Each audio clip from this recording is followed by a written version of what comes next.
glue, and then everything sticks. Hello. Hello. Whoa. I was just looking at fan art of Dave on Tumblr. I fucking love Dave. I was complaining about my rhinestones. How close are you to finishing? God, I'm fan art. Not close at all. And when do you gotta get it done? Tomorrow. Oh my god, you're not going to bed tonight. No, I am not. I do have to go to bed tonight. It is of questionable wisdom that I have a monster right now. You need it for your soul. I'll have a monster, just not that kind. Yeah. Anyway, hello. How is all my little freaks today? Tired. I am pretty hyped for a lot of things, so... Yeah. You want to tell everybody what happened last time? Yes. So, we got Trickster mode. Hell yeah, we did. So, and we got the life cycles of both the cherubs and the leprechauns. Yeah, Leprechaun Romance. Leprechaun romance. Leprechaun Romance is so important. Yes. It's a shame that they didn't go too into detail, because, like, me and Nana joke all the time that, like, the way that we feel for specific people is, like, so Leprechaun Romance coded, because we feel multiple ways about people. Yes, I am kind of disappointed. It was like I get that it's probably just I get that it's probably just meant to be a hussy taking the piss out of themselves with look, here's an even bigger series of quadrants. Yeah, because it was. But I'm like, look, you have doubled down on things that are way less interesting than Yeah. You've doubled down on what things way less interesting than the potential species that has an entirely new method of form of relationships. And it was released on that update was released on St. Patrick's Day, so it's just like extra funny. So, but we have about 260 pages left in this act, or the sub-act, I mean. Okay. And then we go on to the biggest sub-act. Oh! Yes. Act 6 just keeps happening. Act 6.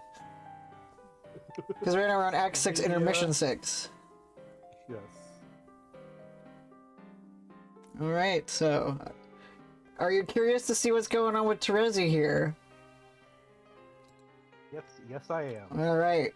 What looks different? Oh yeah, I need to put my triggers up. Hold on. Not Tiggers, triggers. I know, triggers are wonderful things. I don't know. I was gonna say, I don't know. I think Tigger would be pretty horrifying. Like, just yeah, if it bounces. He's a tiger that's on cocaine. He bouncing on his own balls. Exactly.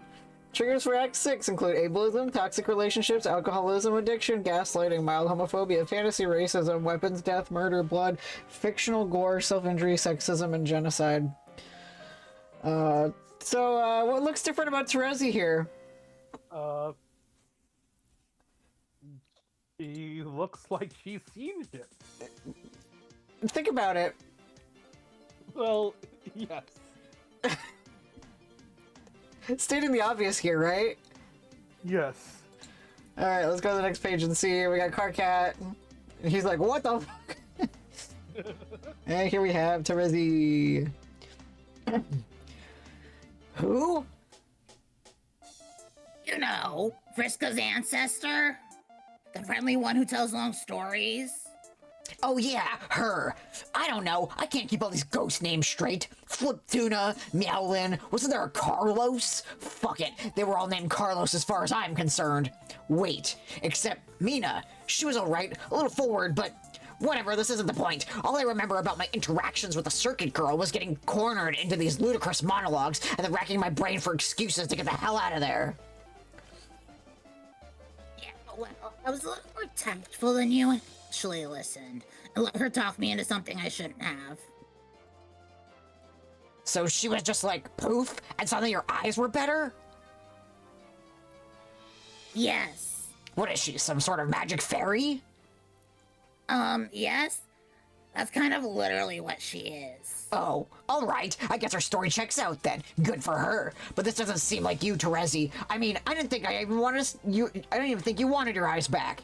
I've never met anyone as chuffed about her own disability as you. I was always under the impression you felt like it was a big part of who you are. The moment she healed me, I know I made a terrible mistake, but I couldn't take it back. I thought about it, like just blinding myself again and pretending it never happened, but even the way it happened originally was something special to me. I can't duplicate that. And even if I could, I still wouldn't be the same. I can't seem to forgive myself for being so stupid. For some reason, I thought it would be a good idea to take the only cool and unique thing about myself and fix it. What was I thinking? Whoa. The only cool thing about you? Terezi. I want to be understanding, but I can't get behind some of the shit you're saying about yourself here. What made you start unraveling like this? I think it was when we started meeting our ancestors, and I thought they were all cooler and more interesting than us. Even though they probably weren't, they had a lot of problems and insecurities too. But I guess that kind that older kids have, and when you're younger, you don't really recognize them as problems. You look at those things as just part of what it's like being someone who's more interesting and grown up than you. Maybe since I'm not as young anymore, I guess I can see that now. But I was stupidly awestruck by some people who were not so impressive in retrospect, and I made a dumb mistake. Wait, we met all those people, like, kind of a long time ago? How long have you been hiding this from everyone? I don't know, a year or something? And I wasn't hiding it, I just didn't tell anybody. Yeah, that's what hiding it means. But you usually can't see my eyes anyway, because of my glasses, duh. I know, but not telling anybody that is still being pointlessly secretive. You could have said, hey, Carcat, I fucked up, and now I can see again. Maybe, can we talk about this so I don't go into a tragic downward spiral and make you worry about me for no reason? I'm sorry, I should have, but I was so ashamed. And what about this clandestine Black Rom nonsense you got going on with Gamzee? What? Have you been dating him for just as long? Was he involved in that decision? Like, did he help talk you into healing your eyes or something? How did you know we were dating? Did he tell you? Oh my god, Terezi, you're a fucking catastrophe. You used to be, like, cunning and considerably more intelligent than me, which I have no problem admitting, but this is ridiculous. Even if I didn't figure it out myself, which I did, because it was obvious, you are up here on the roof, lying unconscious in a pile of honk horns and Faygo bottles. I am not a master of deduction, but unless you were recently stomped on by some sort of golem composed of garbage from a circus, it seems fair to say you are officially down with the clown. Okay, yes, it's true, honk. Well, what do you have to say about it? I couldn't get up the nerve to tell you about that either. In a way, I'm even more disgusted with myself for dating that asshole than I am for healing my eyes. Then why are you doing it? I don't know. I can't bring myself to stop seeing him. Every time I think I can't stomach the sight of his ugly face for another second, he pulls me back in. He is just so awful. We get backwards chair car cat. He always knows exactly what to say to piss me off. Everything he does. His fake god tier suit, his smug expression, the dumbass ways he butchers his sentences, and saying shit like, all getting up at his motherfucking honk on. Arrgh! I hate it so much, but I keep coming back for more. He's like a drug, even more addicting than this revolting soda I can't stop drinking. I've had so much Faygo I can't even taste the color anymore. It just tastes like the sugar and the bubbles and the awful flavor it leaves behind, which just makes me drink more to wash it away. Until I feel so nasty I have to take a long soda nap, but then I wake up loathing myself even more. So I just reach for another bottle, which is truly the wicked elixir. Sob. Terezi. I want him to be out of my life, but he is the worst thing that ever happened to me, but I guess you can't help who you hate. This is killing me hearing this. I seriously want to weep actual puke out of my eyeballs from this story. How did this happen? I've got to say, I didn't see it coming. If you told me sweeps ago, you and he, I wouldn't believe it. Like, if the writing was on the wall there, I sure as fuck didn't read it. Yeah, it snuck up on me. It didn't help that he terrorized Us when we were hiding from Jack. Right under my nose, too. Somehow I didn't put the pieces together at the time and let him get away with murder. I gradually has started having these uncontrollable thoughts about him. Dark thoughts, when I would catch a whiff of him in the corridors like he was taunting me. That just fanned the flames. And we started talking shit with each other more and more. He was so much nastier than he ever used to be. Way more than any of our friends ever were. One time he started mocking my blindness, which never bothered me when anyone else did it, but somehow the stuff he said, I let it get under my skin. And combined with meeting a lot of new people, I felt like I couldn't live up to. That's when I started reconsidering Arania's offer. I knew it. I knew he must have had something to do with that decision. That slimy bastard. This is mostly my fault. I wasn't vigilant enough with him, and I let our moral allegiance break down. If I'd kept a closer eye on him, maybe he shouldn't have lured you into his spinning tent of shit. No, you shouldn't feel like... Or maybe it's Kanaya's fault. She's always been really good auspicist. Maybe she could have prevented this if she wasn't so preoccupied herself. No, wait, it's actually my fault again. If I had been on the ball and auspicized between her and Rose, she would have had the time to auspicize between you and Gamzee. Damn it, I always say I know so much about romance, yet I routinely underestimate its complexity, so I only figure out what to do after it's too late. God, I'm so stupid. Shut up. It's no one's fault but mine. I'm the one who has to deal with it. Yeah, okay. For what it's worth, he'll probably just break it off and leave you once we get to the new session.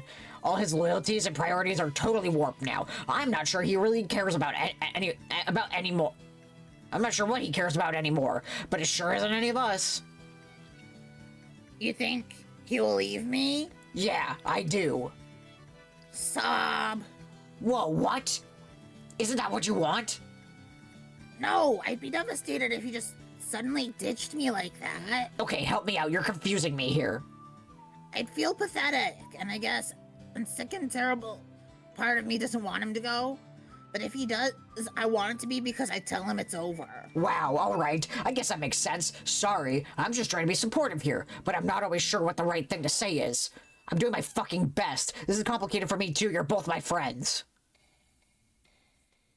I know. I appreciate your intentions, Carcat. Maybe it would be better if you weren't sitting up there in that backward chair where you talk to me. What? Why? Yeah, dude, you should probably ditch the chair. What the fuck is wrong with my chair? Or at least sit on its front ways. Or offer her another chair? I don't know, it's kind of a dumb affectation in this context. No, look, it's casual and relaxed. Like it visually conveys that my presence in the conversation is humble and non-threatening, yet frank and attentive. What the fuck do you want from me? Sit on the goddamn floor. Why should I squat on the dirty floor? What difference does it make? So you can be on the same vertical plane with your friend while you exhibit compassion for her grody clown problem. It's fine. Never mind about the chair. I don't care. It just struck me as a bit distractingly silly, that's all. Okay, wow, fine. Fuck the chair. Pardon me for making myself comfortable during a sincere heart-to-heart discussion with a dear friend in need. But the time has come for me to cease straddling this deeply offensive piece of furniture. Away with thee, four-legged temptress. Distract us no more with the most basic and utilitarian form of creature comfort you supply. Carcat just threw a tantrum about a chair. I just went to Carcat tantrum bingo. At last, we are free from the accursed instrument of ass elevation. Where did you even get that chair? Did you steal it from the common area? Unlike everyone else ever, I happen to make a practice of capture logging items which might be convenient on my day-to-day basis. Say I'm strolling around and find myself in need of a place to sit. Bam! Suddenly a chair. And no, I didn't steal it. How could I steal something from the common area? Nobody actually owns any of that fucking furniture. That's why it's called the common area, you accusatory piece of filth. Sounds like communism. Are you a communist or something? Actually, that makes perfect sense with what your sick hole and all. What are you talking about? Wait, John has a hammer. Oh shit, it's all adding up. When we arrive, are you going to team up with John and seize the means of production? You appear to be jump-starting a facetious discussion about some sort of human economic ideological framework without having the slightest clue that your vehicle is parked squarely in the nobody gives a fuck zone. I'm just saying, first chairs, what next? See, I'm all about private property and pocketing dough. You have any idea how rich I am? I'm a man of means, motherfucker. What is your point? Just don't come after my boonies, dude. Or should I say, Carcat marks? You aren't being serious right now. These are not words of a serious person. I was having a serious discussion like a big-time adult with my good friend Terezi. Your callous and nonsensical remarks are derailing us from the delicate subject at hand. Why don't you be useful and say something reassuring to our sad mutual buddy, you wailing jet engine of infantile stultiloquence? I don't have much to say about this. I kind of got to recuse myself on the matter.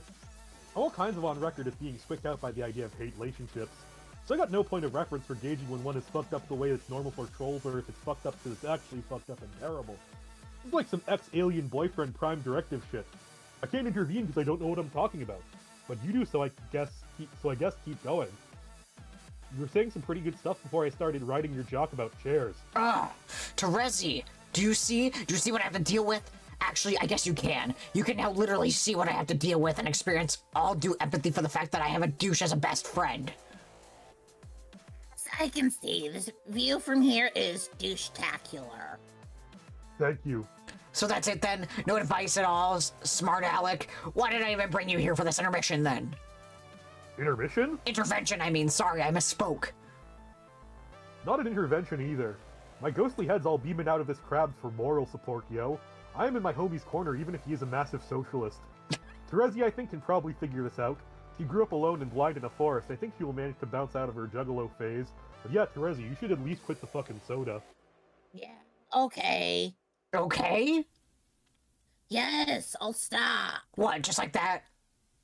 Sure, it's really gross.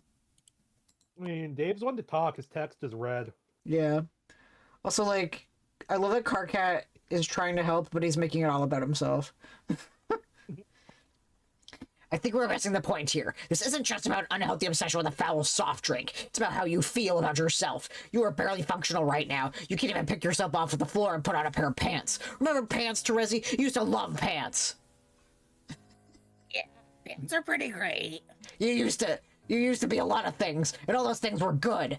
But now that we're about to arrive, right when we need you the most, you do a sensational belly flop into a circus vat of your own tangy slobber. Oh, please, what could you possibly need me for? You're an important member of this party. We'll need you to help stand up to Jack and whatever else is waiting for us out there. I don't think I'll be very useful. Well, not like this you won't. You've got to get your act together. No, I mean, even then I won't be. I don't have much to offer even on my best day. What about your mind powers, though? What if we need somebody with mind powers to do some sort of mindy things? What mind powers? You know, the ones where you flip a coin and something crazy happens? Okay, I don't actually know how it works, but what about that? Hold on, my grandma's bringing me food. Hello, Grandma.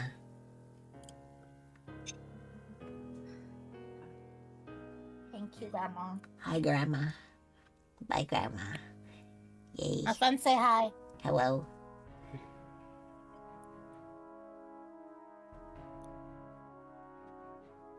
Grandma for the W. I got me in a Claudine Prohis. Oh, fuck yeah. I never developed those powers very well.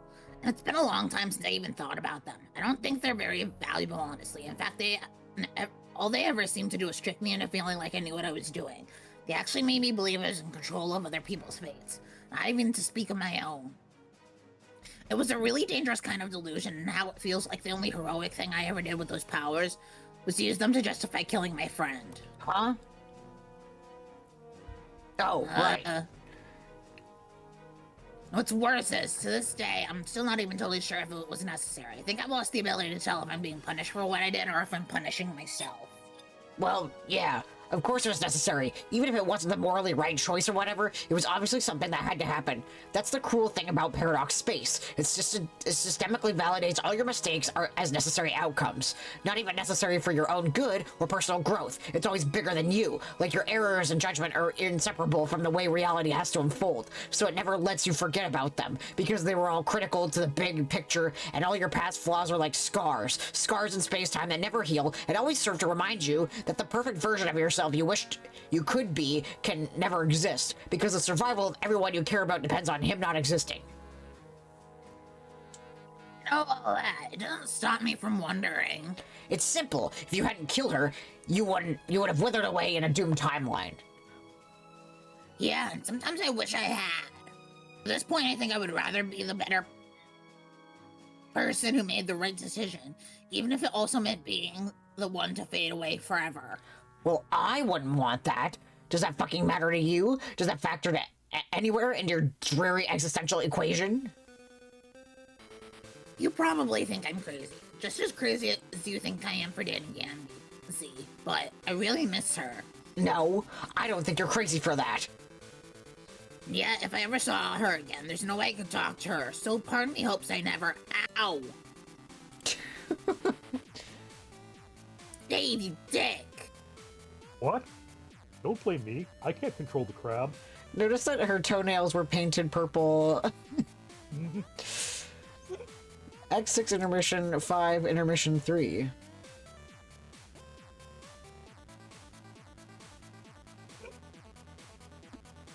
Give me a sec. I know Vlad's doing all the voice magic. It's just that Therese is actually pretty hard on my throat. Yeah, same. Carcat is so tough. Ugh. Wait, why did the planet give me 2 elves? You're calling them elves now? Yes. But they're leprechauns. Or gnomes, according to some baloney scholars. They can now be additionally referred to as elves, I've decided. Whatever. Why are there 2? Because of the 2-for-1 deal. You sunk the 7th planet on the break. So when you destroyed the 6th planet, you unlocked both the 6th and 7th elf. Now you're on the 8th planet. This one doesn't give you an elf. It doesn't? No. What about a gnome? No. What about a leprechaun? No. You get nothing. Why not? Because you're supposed to skip this one and destroy it last. You're just wasting time hanging around here. The clock is ticking. Alright, but first, I want to get their powers straight. Am I correct in assuming their powers keep getting more useless? Yes. Just as I suspected. I don't even care anymore. I just want to know, so Orange Hat. So Orange Hat, we have established, just walks ahead of me all the time.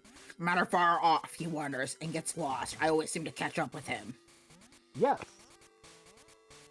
And Green Hat, he just has a doll with pins in it. Yes. What's up with that? He has a doll with pins in it. And... Every time you get a new elf, he'll take another pin out. That's all I will tell you. Okay, got it. It's pointless. Moving on. Maroon Hat. I can't tell what his power is. What is his power? He doesn't have a power. Are you fucking kidding me? No. That's a new low, even for these shitheads. But Maroon Hat is pretty smart. You can use him as a higher ranking henchman or something. Being smart isn't a power. Plus, I doubt it. How smart can one of these imbeciles be? You should talk to him and find out.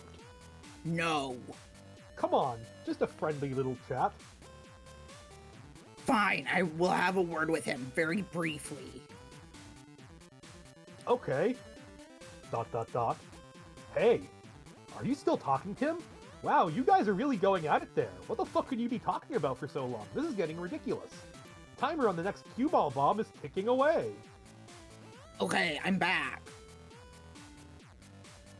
And? Maroon Hat is highly intelligent and personable. I've decided he's my favorite guy so far.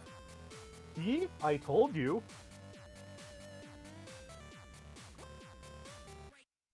I will give him some important responsibilities later, but I have not decided what. Maybe he can hold on to something important for you. Good idea, like what? Oh, I know, my cow top. No, not the cow top. That's dumb. My gun? No. Oh, my candy. No, you idiot! Fuck you. If you have an idea, then tell me what it is, Puzzle Man. Look at the color of his hat. What else do you have that's color? Also, what object can you think of that's kind of shaped like a 7? Oh, of course, a boomerang. Okay, I give up. We'll make a mental note to secure a boomerang in the future. Yes, it makes so much sense to be a boomerang thematically, because it always comes back around in one big circle like all the time shit it's supposed to be about. ... Okay, last question. Why is Purple Hat constantly dancing in my presence? Yeah. I guess, in retrospect, Purple Hat has always been pretty flirtatious, hasn't he? What? Maybe you should try to be open-minded, though. Have you ever considered a star, heart, and horseshoe relationship with someone? Maybe you'll discover you have never truly experienced joy until you've been in star, heart, and horseshoe with a dancing elf.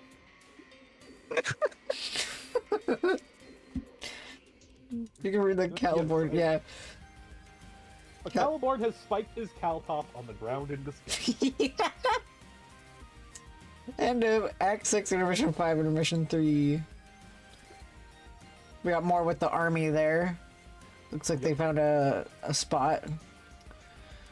That cave looks pretty much like Lord English, so it's a pretty astute spot. But it also looks like the pirates' hideout from Neverland. Yep. Or from Hook. Yeah. Yes. I've been there in Kingdom Hearts. Because again, Hook is very Homestuck. Yep. Alright. We now meet the gang inside the cave. Hey, stop dragging your feet back there. You're falling so far behind, you're starting to look tiny and ridiculous from here. The treasure should be buried just up ahead. Let's pick up the pace. Excuse me, some of us have special needs. I think I'll continue dragging my feet if you don't mind. Solix, will you at least let Arena heal your eyes already and catch the fuck up? No. He looks so stupid, I love him. Hey, Aradia, was it?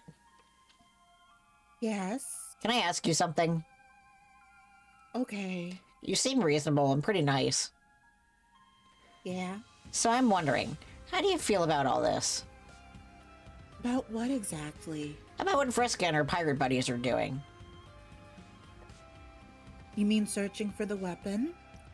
I think it's a good idea. No, I know. Of course it would be great to have an awesome secret weapon, whatever it is. I mean, how do you feel about the way they've been searching for it? By using all your ghost clone friends as bait, and getting the bad guy to blow them all up to reveal the way to the treasure. That's probably the only way to find it. In my experience, the specific path you travel out here is very important. If we did not trace that exact path in the amount of time, I doubt we ever would have found the right location. In fact, it may have never been found by anyone. Okay, yes. Let's assume it was the only way to find it, granted. But I mean, does that really make it the right way to beat him? I couldn't say. Well, how do you feel about it? Most of the other pirates seem cool with it, so I'm wondering if you feel differently.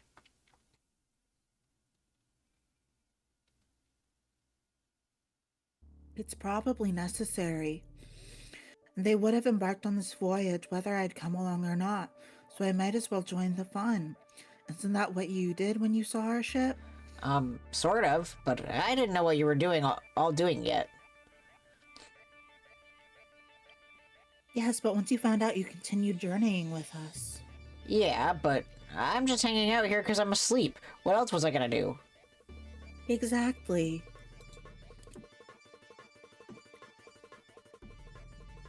I don't necessarily share their point of view on the meaning of this endeavor, though. They consider this to be a great clash between good and evil. But I prefer to look at the coming battle as a matter of housekeeping.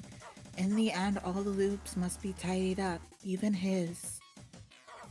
Okay, but what about your friends? Don't you care about them? Of course I do. I love all my friends. Then why do you seem so cheerful when so many of them are getting zapped by lasers? Do I seem cheerful about that? Kinda. I apologize if that is the way I'm behaving. It is not true, though. I think I look at death differently than most, and it is fair to say this attitude extends to death after death as well. I have learned to be at ease with the cessation of being in any form it takes, but I am not, nor will I ever be the monster's handmaid. So please believe that I would never take joy from the destruction of any soul. However, you must realize that it's only by the grace of the horror terrors that so many have been allowed to continue existing for so long. That they have persisted for ages beyond their time, just as he has. As such, it seems to me his rampage is just another kind of housekeeping. While he rounds the ring undoing the work of the gods, we must prepare for his undoing as well, to ready the manner for the Lord's arrival, so to speak. I'm sorry, I spaced out through some of that. But I'm still not sure what you're talking about. Maybe you could just simplify it for me? Are you a good guy or a bad guy? I don't like to think of myself in those two terms, but I try to be nice to people. Damn it. Okay, could you just maybe give me an idea of what it is you actually want out of all of this? What I want? That's a pretty good question. I think I mostly want to see what happens when this whole place breaks apart. Love her face there. Yeah. Just like, what the fuck? Oh my god, you're all so insane. Literally iconic. Look at her scramble.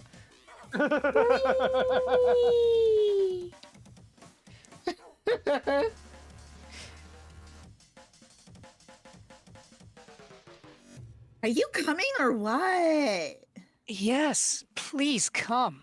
I was about to begin one final story before we reach the treasure. Oh, holy shit, another story? I'm there. Sorry, Aradia. I'd love to keep chatting, but you heard the lady. It's story time again. Wow, Aradia, you actually sent the guy running to hear a circuit story? That was really impressive. It was a really impressive creep-out job. Nice. Oh. Thank you for joining us, John. Commodore Nepeta and Rear Admiral Pfeffery have both been clamoring for one last tale, and I'm not one to disappoint.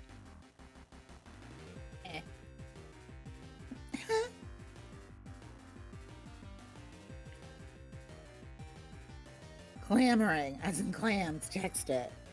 Okay, what's this one about? Ogre sex or salamander shipping or something? Okay, I do want to hear about both those things. Same. Although I would be happy to tell you all about those topics another time. This is a story about two legendary rings. No, not those rings. The rings I am talking about are less powerful and considerably more obscure. But for what they lack in power, they make up for in mystery. Details on the rings are quite hard to come by. I've pieced together what little I know from various fables and myths.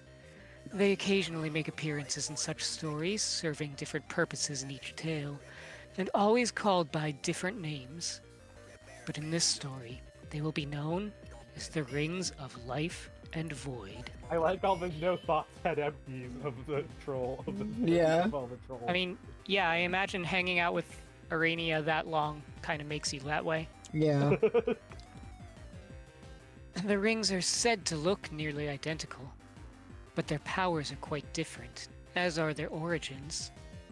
The Ring of Void supposedly once belonged to the Black Queen of Void Session, but one day it was stolen from her by a thief, and then stolen again from the thief by a rogue. Legend would suggest it changed hands like this for a long time thereafter, until finally vanishing into the void itself forever. Which is fitting, as the ring grants its wearer the ability to do exactly the same. The Ring of Life has a very different story. I've found no reports of an origin to this ring at all. Like many magic artifacts, it may not even have one which is comprehensible. earliest reports I have read would suggest it was first discovered by some travelers in a desert, and like its sister ring, has changed hands repeatedly since. This ring, however, has a dramatically different effect. Instead of relegating the wearer to obscurity and immateriality, it does just the opposite. It is said that any ghost who wears this ring will come back to life. In some stories, the fate of each ring appears to be entangled with the other. When one is lost, the other is serendipitously found. A great example of this can be observed in the fable of... Wait a minute. But I was just about to tell... Mind Fang, I said shut up. Huh?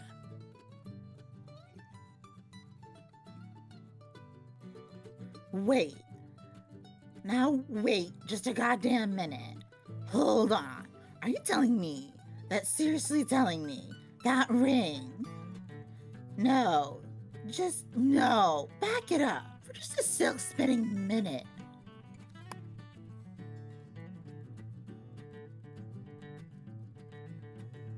Oh, what's the matter? That fucking guy.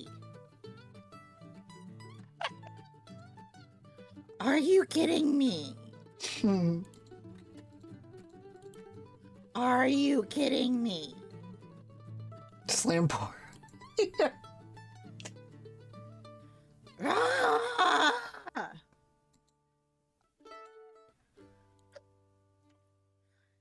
Tavros, What? what did you do with that ring? What ring?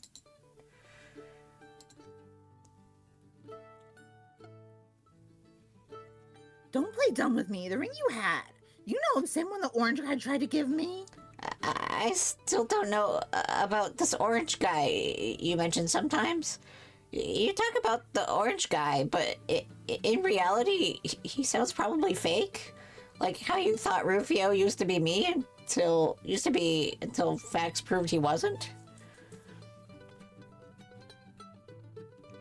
You actually think I'm making this up? Why would I make up a story about an orange guy? What kind of juvenile fuck up do you take me for? The orange guy was real. He was surrounded by a bunch of stupid fucking horses, and he tried to give me a ring, so I knocked him out cold. And then later, you found it. No, I didn't.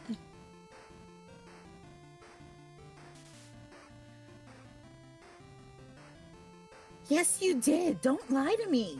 You had the ring, and you and John were fighting over it a while behind your backs like a couple of idiots for a while. What, you think I didn't notice? Yes? No? I didn't think you did. Well, I did, and I didn't care because I didn't think the ring did jack shit.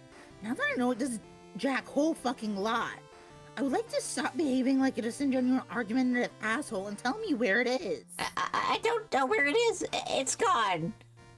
What do you mean it's gone? I had it, then John had it, and I wanted it back, but he wanted it also. So we argued with our hands over it until he vanished. And I tried to find it on the ground because it was precious to me for a while. Why was it precious to you? Are you telling me you knew what it did? No, I didn't. I just had separate reasons from that for wanting it. Well, whatever lame reason you wanted that ring, forget it. It's obviously a much more important magical item than either of us gave it credit for. As soon as we get the treasure out of this cave, you're going to lead us back to wherever you lost it, and we're going to look for it. Is that understood, Boot Master Nitrum? No. Yes. I mean, yes. I comprehend the literal meaning of your yelling, but no. What do you mean, no? That was an order. I think your mean-spirited angriness is making me remember to wonder why I keep wanting to help you and like you, and I think it's making me think I don't really care anymore about finding the ring or finding this treasure.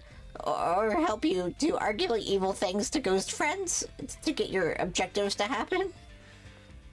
Stavros, what exactly are you trying to say? I think the bottom line of that is I don't want to be your poop master anymore. So I'm not going to be.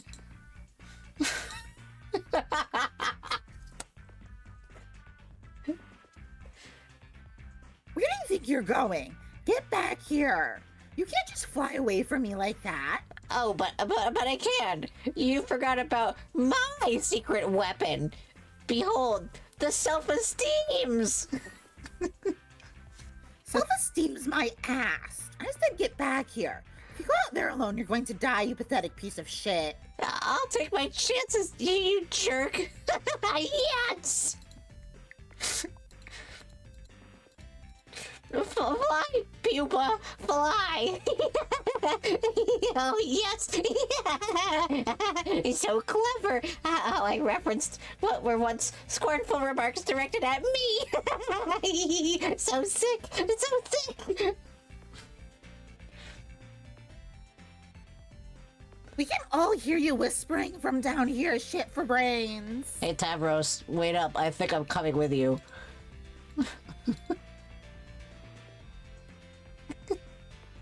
What? No, Solix, wait! Nah, I've pretty much had it too.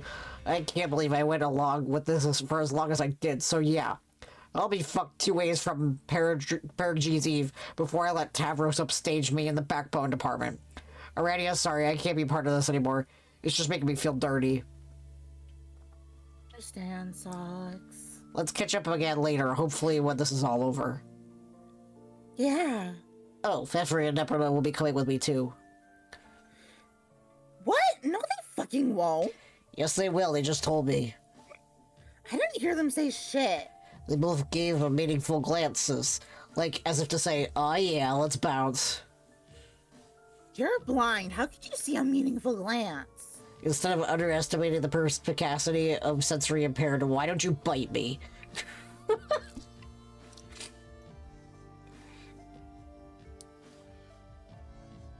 No, they can't go. Commodore Nepeta and Rear Admiral Thefri are both critical members of my crew. This is mutiny. Nana. Oh. Yes, and a rear admiral outranks a commodore. Nope, further Nope. up. Vriska. Oh, wait. She said this is mutiny. Vriska, I am on your side here, but I feel I should point out that technically they both outrank you. Excuse me? No, they don't. Come on, and just give them titles that sounded cool. How can you outrank a captain? By being a commodore? A commodore outranks a captain? Yes, and a rear admiral outranks a commodore. Oh, whoops, sorry. Yeah, afraid so. No, but I thought a rear admiral was like some sort of joke. You can take a rear admiral seriously. It might as well be a poop master. No, sir. It's actually a real thing. Goddamn, for a pirate, you really know fuck all about nautical junk. Pretty embarrassing to be age. Yeah, this stuff was all super interesting. JK, losers. Anyway, we're out. There's also the thing where pre-modern pirate ships were basically the kind of pirate ship that Vriska is attempting to ape. They were entirely democratic, and the captain could be voted off at any minute. Wait, this animation of Solix floating away. When it's over, you try to click the arrow, just keep trying to like hover your mouse over the arrow, and now I got a picture of Nick Cage. But it won't let I'm trying so hard to replay him floating away. Just get Nick Cage. Ladies.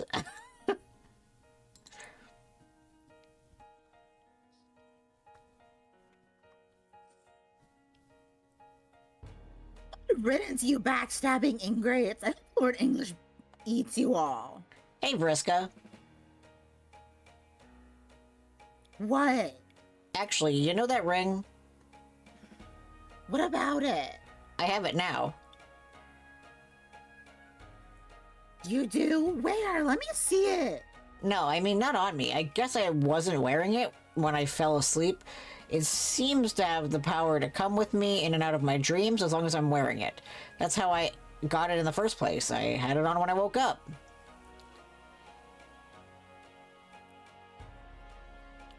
You were wearing it? Why? And why were you playing keep away with it in the first place? I mean, aside from the obvious fact that messing with Tavros is its own hilarious reward. I don't know, I guess I liked it and I just wanted to hang on to it for some reason, but I didn't know I would wake up with it. This is perfect. That means all you have to do is put it on when you wake up, then come find me the next time you go to sleep. Yeah, maybe. Maybe? I'll think about it. You'll think about it? Well, yeah, it sounds like an important item, so deciding what to do with it is kind of a big responsibility. It's supposed to bring ghosts back to life, but we don't know how it works. What if it only keeps you alive as long as you're wearing it? That would mean only one ghost could come back? Right, all the better reason to let me use it. But there are a lot of ghosts. I'm just not sure what to do yet. Wait, you're not actually thinking of giving it to someone else, are you? That's my ring. The orange guy gave it to me. Yeah, well, frankly, I don't give a shit about the orange guy. He's a cunt. The ring is mine now. So I'm the one who has to figure out what to do with it. Speaking of waking up, it's probably time I got going too. I'm not trying to join the mutiny or anything, but I do have friends waiting for me out there. John, wait. I hope we're not parting on bad terms here. You aren't holding all this treasure hunting shit against me like Tavros is, right? We're still cool, right, John?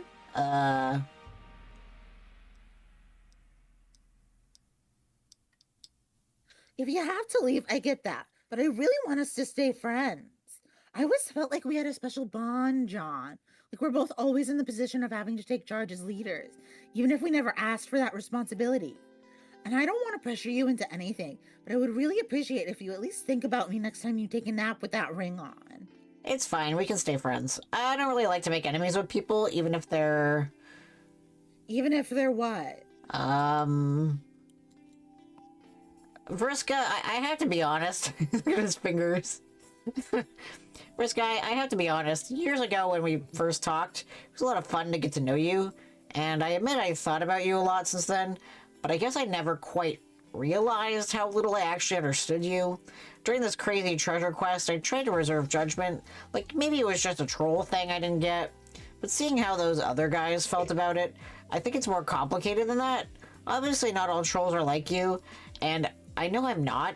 Maybe this was all for a good cause, but it still felt like a pretty fucked up way to go about it, and all I'm saying is I'm ready to go. I've seen enough, and I miss my friends. I'll think about what to do with the ring, but honestly...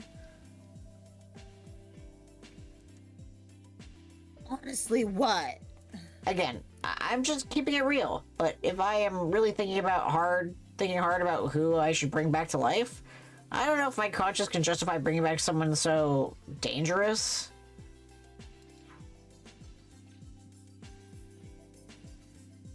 Fine. Don't give me the ring then. Actually, you know what? Even if you change your mind someday, forget it. I don't even want it anymore. You don't? No, I've been dead this long. What's a little longer? Keep your ring. I don't want anyone's pity. So beat it, Egbert.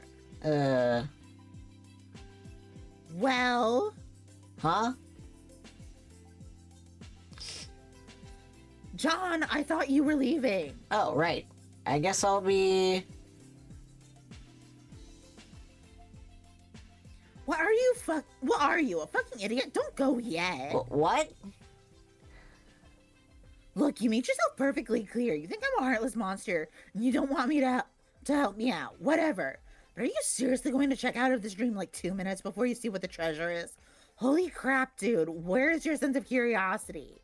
If I can manage to put up with you for a little longer, I think you can stand my morally bankrupt company long enough to find out what this thing is.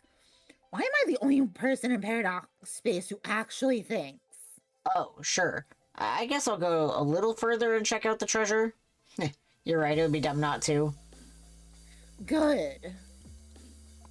Sound effect.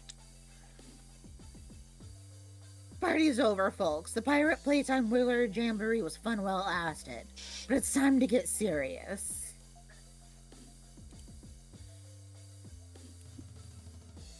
The treasure's down there. If my guess is right, it should be buried in one of his ancient memories. But now we've all been wind back to hell and back by my dear ancestor. So I'll trust nobody's gonna mind indulging in one of my stories. There was a pretty good yarn about this treasure I once read during one of our travels. Found it in some damn memory, who knows whose. It was a good read, impeccable prose. Failing to do it justice would be the real matter of gray morality here, if you ask me. But right now, I ain't in the mood to figure out how to not make it fucking suck, so I'll just say this. It was supposedly a weapon that once belonged to him, but he could never use it without altering its nature, meaning he could only use it once. So he did. After that, it would only be used again one more time, and only as a weapon against him. Knowing it was one of the keys to his defeat, he had it locked away deep in the void. That's it. Part one of my story. Hold your applause.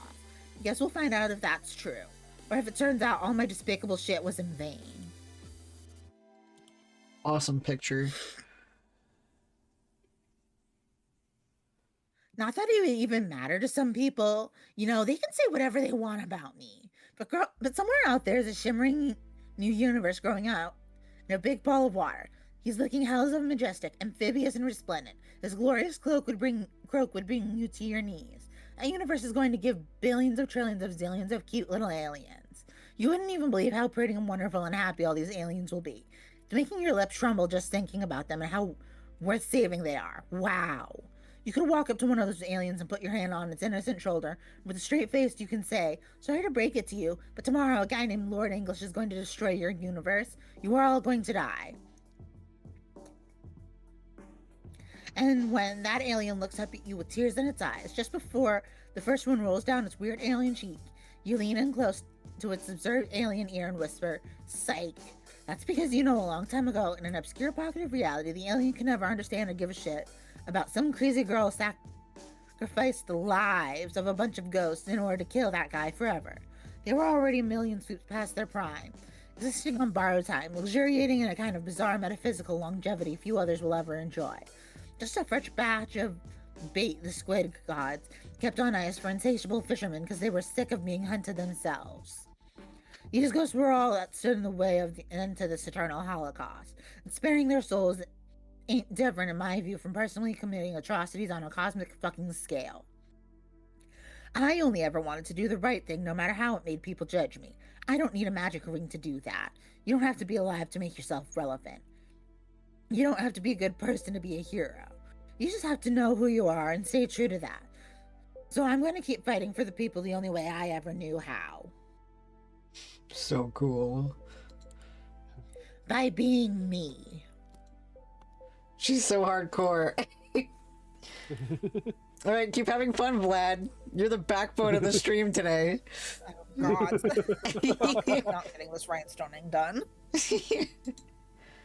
Look how happy Rose is.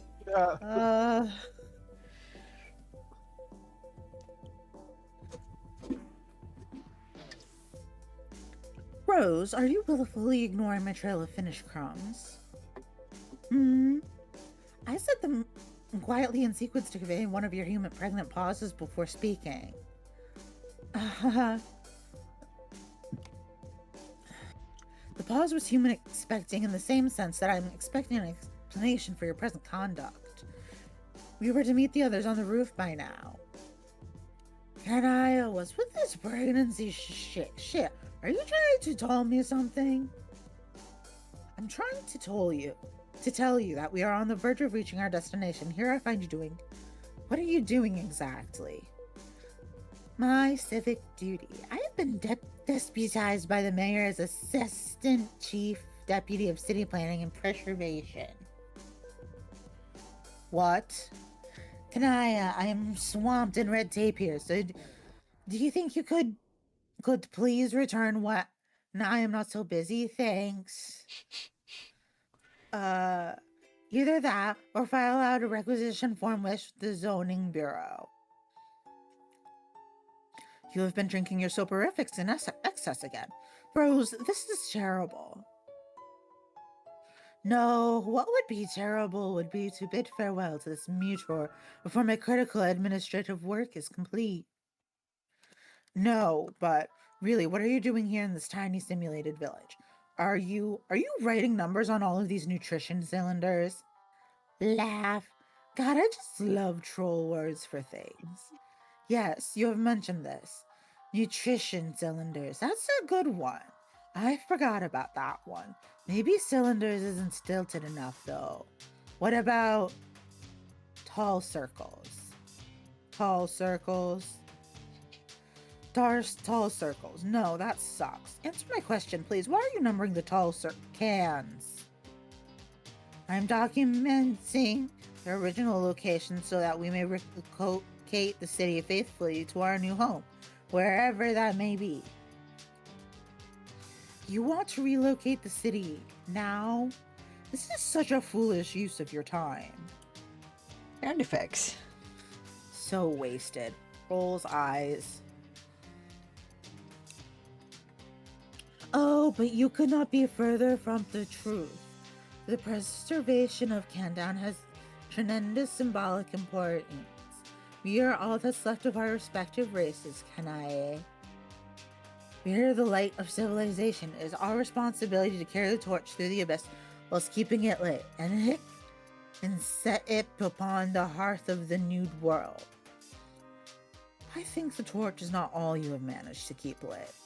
Its light, our light, will spread throughout our creation, but only, Kayaka, only if we respect the light of civilization itself, if we respect the light of democracy. So many Finnish crumbs up in here. Civility, liberty, reason, edification, civility, honor, elucidation, civility, reason. These are the virtues which embody the magnificence that is Cantao. You said some of those words 2 or 3 times. Most of them weren't words. I just got it. That's not all you managed to keep lit. That burn was sick. I love it. I do not believe this. You promised me you would be ready for our arrival. I am ready, my god robes on and everything. This is not ready. When I said ready, I believed your sobriety was more than implied at the operative criterion. Meh, canasta. You're so wordy. Ugh, I have not been as polite as I can be, but honestly, your demeanor is not nearly as charming as you appear to believe when you have consumed a lot of that liquid. You have assured me that the chronic and habitual exploitation of this substance is not a problem for your people, but at this point I must conclude that you were just lying. Why? Why did you do this just before our arrival, when you told me you wouldn't? Well, I wasn't going to, but then I started to think about everything, about meeting my mom, and I started getting nervous. But you can't help us like this. We need you. You're the smartest one on this meteor, by quite a lot. Hey now, Kapaya, I'm flattered. I think you might be selling the mayor short. What? This guy. Let me tell you, this guy is the best. Okay, that was literally the most inebriated thing you have ever said. I don't know. I think she was completely speaking facts. Yeah. Mayor is the best. Mayor is best, girl.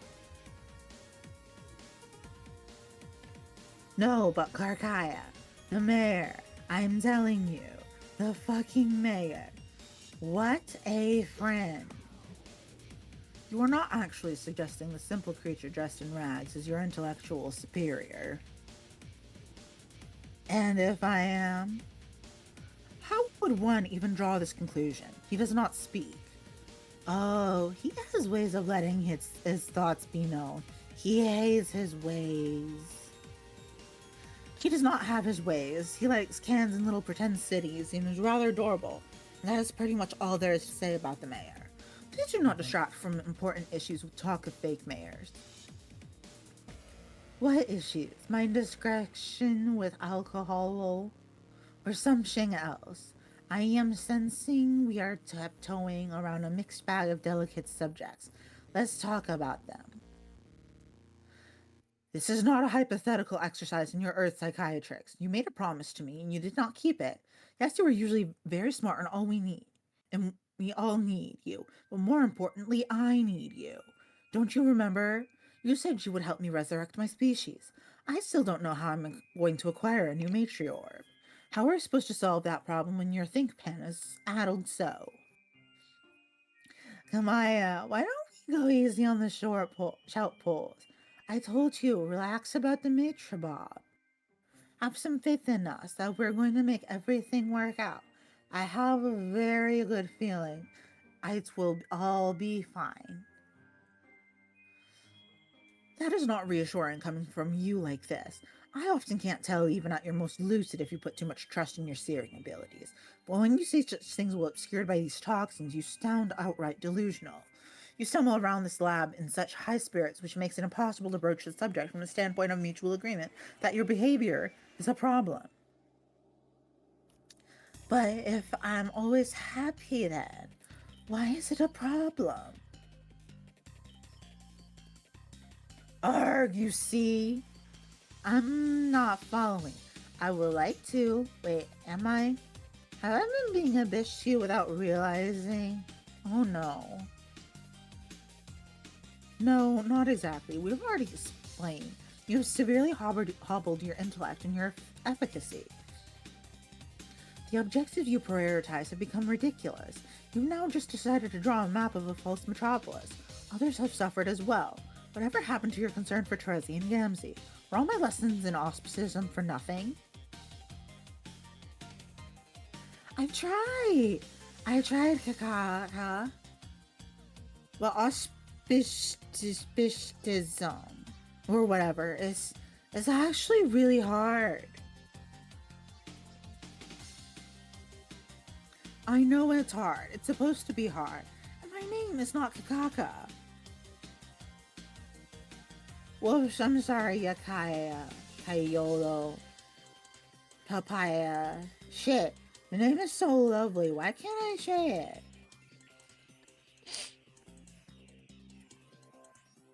You cannot say it because you are human drunk. You're right. My delinquency has been inexcusable. Just help me finish indexing and gathering up the rest of these cans we...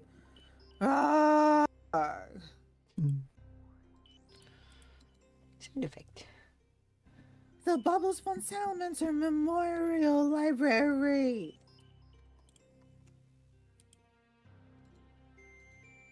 Aww.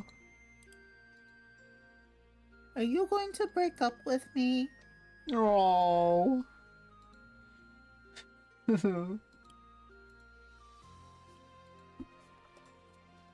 No! Act 6, Intermission 5, Intermission 4.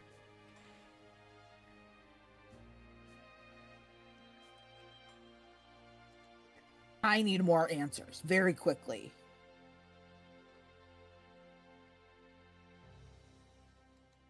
Well, it's finally you. I thought you had given up on getting answers from me. No, I have just not had time. The bomb countdowns are getting so short. This is getting hard. It's not fair. I really don't see how it's any less fair than being allowed to solicit the omniscient narrator of your quest for answers. Nobody else who plays this game gets to do that. What makes you so special? But you're the one who said I was special. I shouldn't have said that. Now you're strutting around, all thinking you're special. I am special. I know. Less bullshit, more answers. I have collected more frogmen. What do they do? Frogmen? You're getting really esoteric with your headcanons now. My what? And what makes you so sure they are all men? Have you sexed them? Fuck you. And your ribald insinuations. My relationship with the frogmen is strictly professional. No, I mean determined their sex. You even know how? I don't care. They're all men because I say they are, and I want them to be. If I believe hard enough in them being men, then the fact becomes absolutely indisputable as a permanent man reality.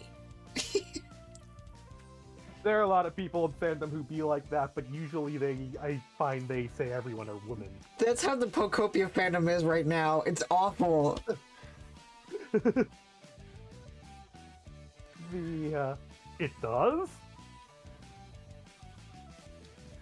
Are you telling me that you have reason to believe that my entourage of distinguished gentlemen consists of anything other than boys? No, I mean, I don't know. I'm not there, so I can't sex them to be sure. You fucking pervert.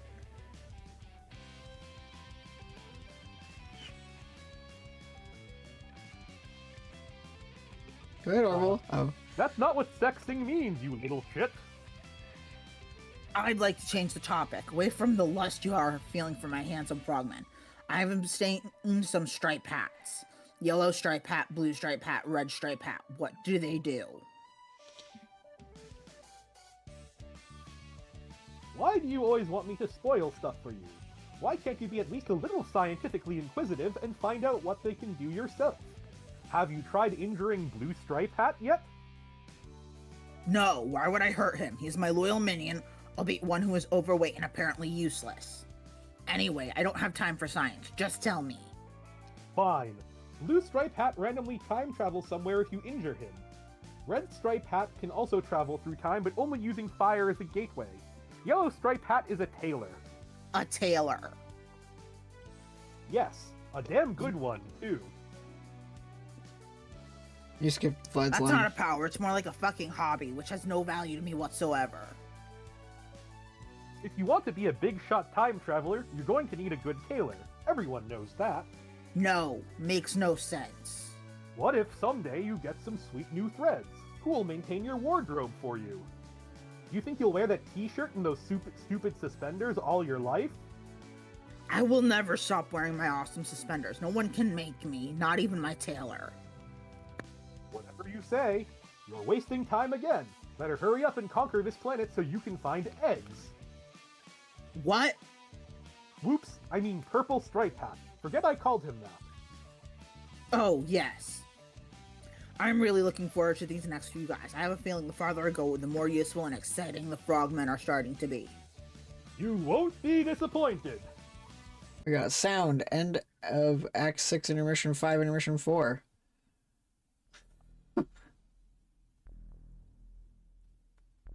Look at Kurlaws go. Yep.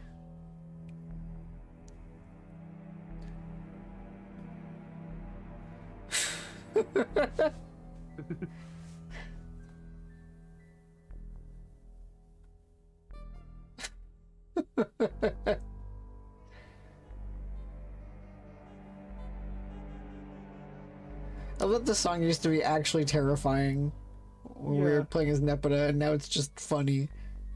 Yeah.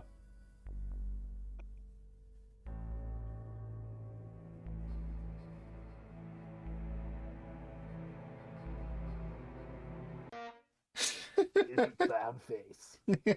Quack. Alright. Back with these chuckle fucks.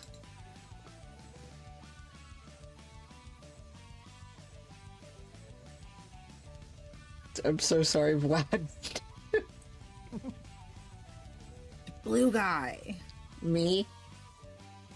No, the other weenie in the blue PJs. Yes, you. Come here. Listen, I have a problem. What? Now, we both know someday I'm gonna be the one to swindle you out of that life ring. We do? Yeah, shit is inevitable and we all know it. Okay. I like Priceless Treasure. You got Priceless Treasure. My fucking hero title deal all but guarantee I'll steal it from you someday. And I'll come back to life so I can rip shit up in the real world and get all the gold and make all my sleeves and rule everything forever. I see. Just one problem, though. What's that? I don't know if I wanna.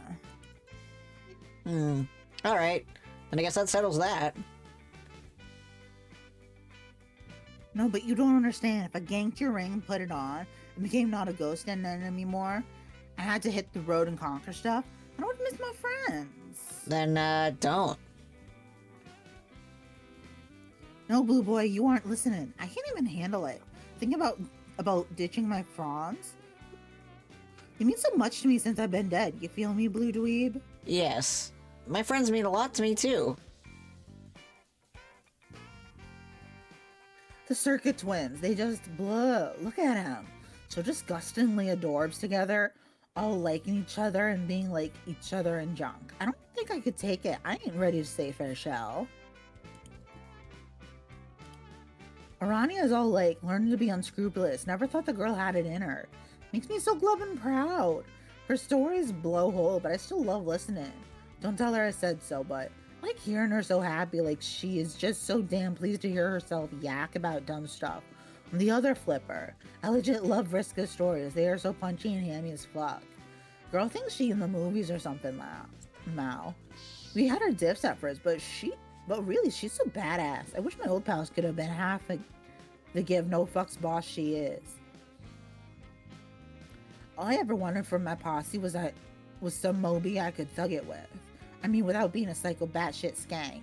Won't name names, you know who I mean. No? As for softcore Megiddo, this bitch I could take her leave. I don't know, she's I guess. But the point is, Blue Trump, I'm happy now. More than I was on the moon with my sweet gold statues and shit. More than I think I'll be if I gotta be alive again and have to go knocking over galaxies or whatever and make a bomb new fish queen empire. But it's killing me, Blue Schmuck. It's killing me to know you got that ring and knowing I'll have to take it from you someday. Oh, why? Why do you have to swim in here and present me with this god-awful dilemma? Why do you have to be so lame and jumpy and such an obvious mark? Your dork-ass face just screams, why? Give me a fucking wedgie and take my ring. But I don't wanna.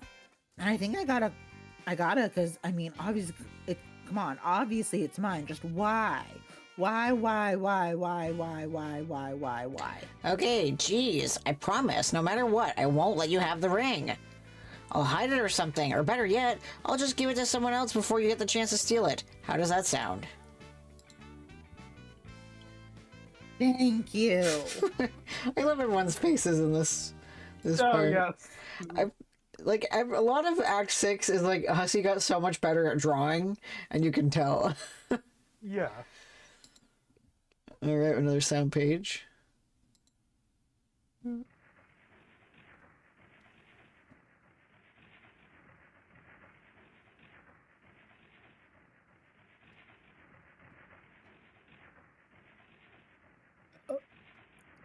Excuse me. Will you guys hurry up? This is seriously some of the most half-assed treasure hunting I've ever seen. Hang on, I'm coming. So the treasure's in that chest. Yeah. Are you gonna tell us more about it yet? Yes, that was going to be part 2 of my story, which starts right now. The thing is some sort of juju. As you know by now, jujus are magic items that can all do all sorts of things. Bend time and space, trap souls inside them, stuff like that. Most potent jujus tend to be pretty versatile. I doubt he even knew the full extent of its powers. He supposedly got this thing as a boon for slaying a very powerful denizen, as if the guy even needed any more sick endgame rewards. That's all I'm gonna say for the moment, since I'm sure everyone is dying to see it by now.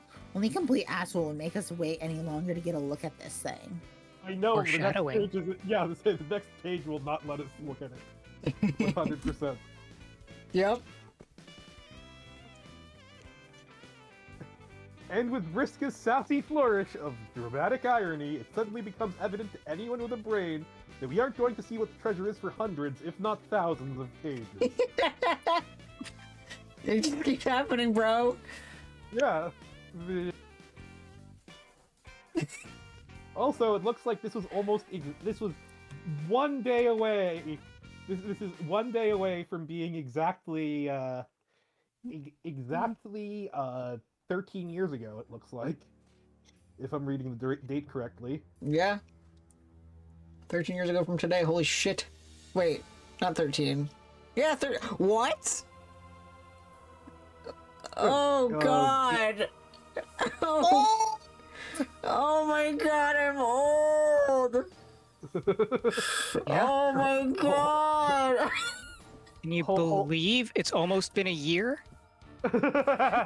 Holden, what you gotta do is what I tell myself is just that It was 10 years 10 ago. years ago. It was 10 years ago. Everything was 10 years. Homestuck was Yes, 10 years exactly. ago. Yeah. Yep, exactly. All you gotta do. And, Ouch. I'm gonna be licking my wounds. Anyway. So why don't we stop wasting everyone's time, shut the lid on this lousy MacGuffin, and be Viceroy Bubbles von Salamancer? Alright, be Viceroy Bubbles von Salamancer. You are now Viceroy Bubbles von Salamancer. VBVS, do a silly dance. So yes, you kick your adventure off to a phenomenal start with the liveliest jig you have ever attempted. Your little legs could use the workout after being cooped up on that ship for 3 years. Wait, shouldn't Casey have reached adulthood in that time frame, or at least gotten somewhat bigger? You seem to recall from earlier somewhere that salamanders have short lifespans and grow up quickly. Oh well, you decide to graciously disregard the one and only plot hole of this elaborate tale. In fact, you think you will use your dark sorcery to make it, poof, disappear. Haha, what problem? You're so excited for this side quest to begin. It's going to be almost as delightful as it is thorough, and almost as thorough as it is relevant. VBVS, retrieve arms from robe. It's so nanicorn! You retrieve your adorable amphibious arms from your rag of demons. And in doing so, you reveal them to be adorably grasping the dreaded Crook of Frailty. No young salamander should dabble in the dark arts without one. You twirl the grim Salamancer? cudgel. Yeah, Salamancer. No young salamander should dabble in the dark arts without one. You twirl the grim cudgel in the air and begin to disturb ancient spirits from their slumber. In spite of necromancy's notoriously bonkers fakeness attribute, you begin to cast a spell. Yes, Orville, you can use the video command. Okay. Come on, let me do it. I can cast the spell. Pipe down. It's what it's there for. Yep. VBVS, summon undead army. You beckon a horrifying cadre of skeletal friends. They lurch from the mounds to serve their dark master. You're so happy to see them, you start to blow some sinister friendship bubbles. You look at all these skeletons and think to yourself, this is probably going to be really important later on. Because that's what happens in adventures. A thing happens, and you forget about the thing for a while, but it turns out to be important down the road. Like for some heroes, we'll be fighting a bad guy, and things will look bleak for them, but then out of nowhere the skeleton army will arrive as reinforcements or something, thus turning the tide of battle. There you go. So that's why... then you go, aha! So that's why this little salamander summoned those skeletons. Everything makes sense now, and in retrospect is elegant in its simplicity. Brisk a moment. Fuck you! Please, don't interrupt. We are trying to enjoy an important subplot. Now where were we? Oh look, one of the skeletons has stepped forward to introduce himself. But the skeleton doesn't have a name. You should give him one. What will you name the skeleton? Clattersworth? Bone Bone? Captain Nibbles? Fossil B. Oldington III? Mr. Ribs? Or Sculligan and Malone? VBVS, Bone Bone, Bone Bone! Oh, this one was exactly 10 years ago. Yeah, 10 years ago, uh-huh. When they invented Homestuck. Back in my day. We declare this loyal follower to be Bone Bone. Bone Bone is most pleased with his gentlemanly appellation. Hang on, another skeleton approaches to receive a title. In fact, it looks like they all want names. You decide to name them all, one by one. Fuck you! Just ignore her. She had her chance to be important, but turned the offer down. The rest of us are just trying to get on with our lives. Now, what will you name the next skeleton? Fuck you, fuck you, fuck you, fuck you, fuck you, fuck you, fuck you, fuck you. 8 times. VBVS, shield young amphibious ears from profanity.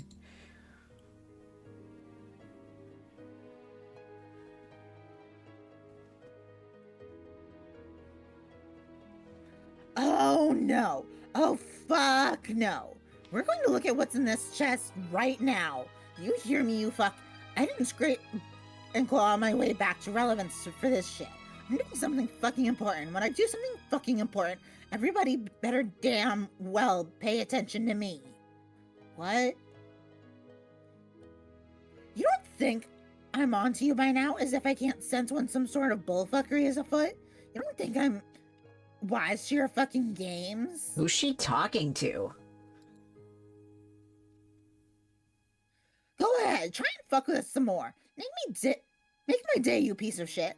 Everyone here wants to know what's in this chest, so that's exactly what they're gonna see. There's probably some ideal way for me to reveal this thing and make it seem cool as possible. But you know what? I just don't give a fuck. I'm just gonna dump it out on the floor right here and now. Sound effect. Dump. There. Fucking there. Ta-da! Will you look at that? It's the fucking treasure. Looks like some kind of human house-shaped thing. Holy shit, didn't see that coming. Now everyone hold your fucking horses while I artlessly explain some more shit about it. Whoa, here fucking goes.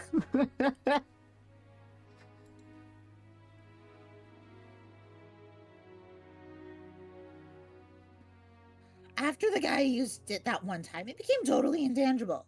So we can't touch it or pick it up. That's why we brought Avrati along, so she can make it levitate or whatever. If we bring it near him, it's supposed to activate again or something. That's how you use it as a weapon, I guess. But that's all I know. There. Do you like that, you fuck? Do you like how I just took the fucking piss out of that cool mysterious treasure? Ha ha ha ha ha! Do you like getting owned? Because that's what you just got. Owned. So why don't you suck it? Suck it.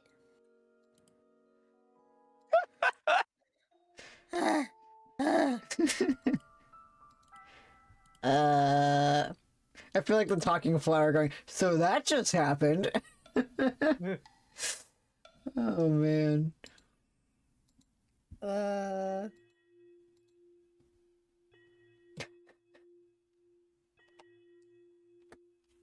Take it away, Nana. I said it. Oh, Mike didn't pick it up. Ratty.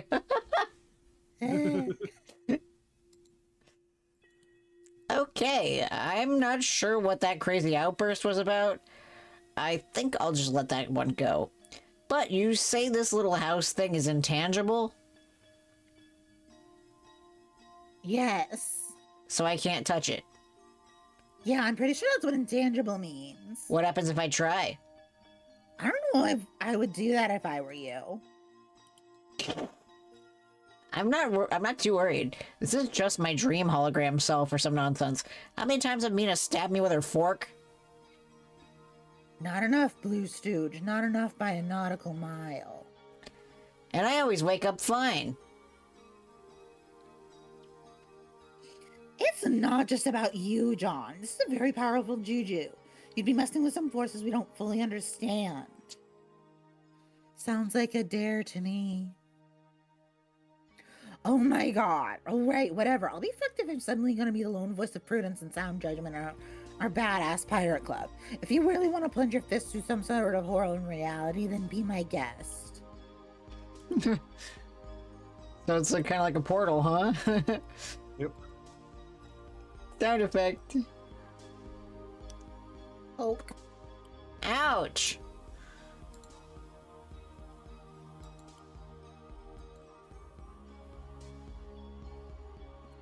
Alright, he's reaching his hand through it. And now we see his hand in a blue void. In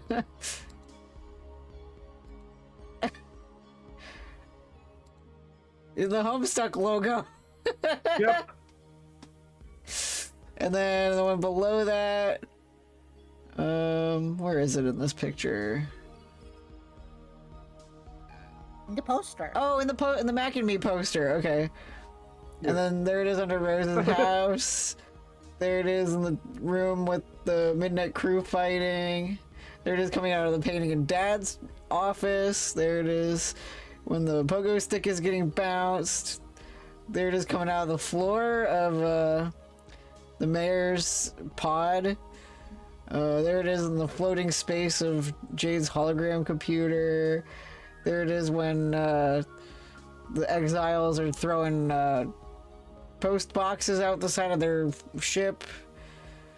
There it is coming out of Jade's bed, or Dream Jade's bed. They're just coming out of the painting when John's getting all his loot for Christmas. Yep. And Dave with his loot for Christmas. And they're for Jade's birthday, coming out of the sky. And then they're just coming coming out of the intermission and a clock. And then coming out of a wall over there. And then somewhere among this clusterfuck here. And and then coming out of one of the frog temples, then coming out of one of the tubes, and then near that ogre, and then near backflipping AR, and in the tree above the day that he was born. In the screenshot drawing from when he was fucking singing How Do I Live Without You? In Terezi's tree when Tavros got knocked off the fucking off the fucking cliff, and then Equius with all his robots, and Glib Glib there when the trolls were almost getting to victory. And then somewhere among this clusterfuck of Jade getting the green sun code, and then Rose getting the green sun code, and somewhere there, under one of the plants there, and then this dramatic ass moment of Tavros after Vriska ascended, and there he is when Nepeta gets stabbed. There he is in Tony Hawk when Dave gets stuck on the pole. Oh, there it is. And then there it is when he he's looking at the ship, and then there he is when Jack and Rose are fighting. There he is in that dream bubble where he met Vriska for the first time, and there it is when Jane's beating the shit out of Beck with a newspaper for being a bad dog. Yep. There it is when the red miles are hitting. And there it is when the Condess is fighting the Handmaid. And there it is when Karkat is shush papping Gamesy. And it just keeps happening. There it is when Jane's looking at all of the advertisements, and when Dirk is looking at the seagulls, and when the ball drops, when the dream selves are killed, and when Roxy's with all those fucking cats. Yep. And when penis Ouija happens. Yep. And when Tavros Sprite is born, and when all that grist is made, and when Roxy's house is on fire, and at Calliope's place, and when Rose is flirting, and when Celeborn's trudging across the desert, and Calliope and Roxy are hanging out, and John is about to go treasure hunting. Yep. Whoa. This is making me feel weird. Your hand out of there already. You're basically fucking shut up in some totally ambiguous way.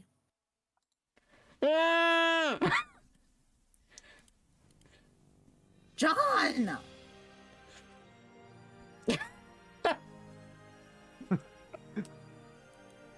Damn it. Exit 6, intermission 5, intermission 5. I love that you can see all the quadrant vacillations. Yeah. I hate puppet people. I hate puppet people. I hate puppet people. I hate puppet people. I hate puppet people. I hate puppet people. I hate puppet people. I hate puppet people. I hate puppet people. I hate puppet people. I hate puppet people. Puppet people? Puppet people. You're just calling them different things every time to bug me. They are puppet people. Why are they puppet people? I thought frogmen was going to be your preferred headcanon. Because they are like big alive puppets. How so? Their skin is soft. Soft? What do you mean? Soft as in smooth to the touch, like a baby's behind? No, more like fuzzy and squishy. What? Like plush, like a goddamn puppet. Hold on. Are you telling me these fuckers are literally made of felt? What's felt? It's the fabric they put on pool tables. Kinda soft and fuzzy. Oh, yes. Oh, then yes, exactly like that. Well, that's weird. I guess you learn something new every day. Speaking of which, I suppose you'll want me to tell you what these two frog puppets can do? No. No? The abilities of Purple Stripe Hat and Orange Stripe Hat are as plainly self-evident as they are idiotic. Patience. In time, you will grow to love them as if they were two very special sons. No way. Yes, you will. I can tell you kind of like them already, but you're just pretending you don't to be cool. Like you always do with members of your dark carnival. I notice you aren't actually trying very hard to escape from the crowd there. Looks to me like you're enjoying your time in the puppet mosh pit, frankly. Screw you. I'm going to tell you their powers anyway. No. Purple Stripe Hat has an egg timer juju which makes him time travel whenever it rings. But he's too stupid to use time travel sensibly, so he ends up making way too many copies of himself. Orange Stripe Hat has a magic oven which he can hide inside. And that's it. It serves no purpose other than that. Also, he's just as dumb as eggs. I mean Purple Stripe Hat. Forget I called him that again. Also pretend I didn't call the other guy Biscuits. You didn't call anyone biscuits. I didn't? Oh, damn. Then pretend I didn't say I did. I don't care. I don't want to hear any of this. All of that was obvious. I've grown weary of your excessive divulgences. Yeah, my divulgences haven't been too popular lately. I can't seem to catch a break. A what? A break? What's a break? Nothing. Well, there's something an old flame used to say a lot. Well, not so much an old flame as someone who's callously spurred my extraordinarily inappropriate advances one time. She really blew it, though. She could have been the star again, if only she said yes. Things are pretty passive-aggressive between us now. Women, am I right? No, don't do this. I don't want us to bond over your female problems. Stop trying to be bros with me. You know how it is. Sometimes a guy just wants to take a look at what an adorable salamander is up to and scrutinize that situation carefully. Like, really, what's going on with that, you know? Is that so wrong? So what if I want to watch a young salamander spend several hours naming skeletons? It's my right to do that. I should be able to watch Bubbles name a million fucking skeletons if I want. I should be able to do that without a spiteful attention hog stealing back the spotlight while she does something important. Who cares about important stuff? Important stuff is oh so overrated in my humble opinion. I stopped listening. I don't even know what you're saying because I'm not reading it anymore.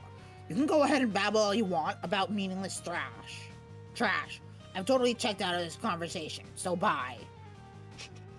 I wonder what Spade Slick is doing right now. Hello, hypothetical. Welcome. Hello. Alright. End of Act 6, Intermission 5, or Intermission 5. I'm fucking dead.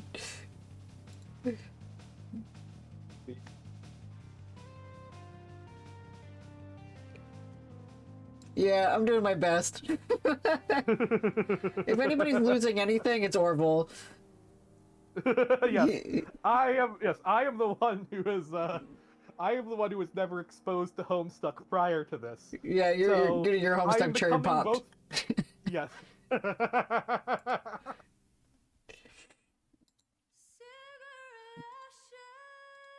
Alright. You are now Spade Slick. It appears that you will be the focus of an exciting new subplot. That is, if everyone's okay with that. You're not sure. Is that allowed, you wonder? Is anyone going to throw a tantrum and make us look at something else? Leave us alone, you fucking creep. Good news, Spades. It looks like your subplot checks out. You have the green light whenever you're ready. Spade Slick gaze over the balcony at the horizon. Yeah, no, we just took the quizzes and then went from there. Yeah.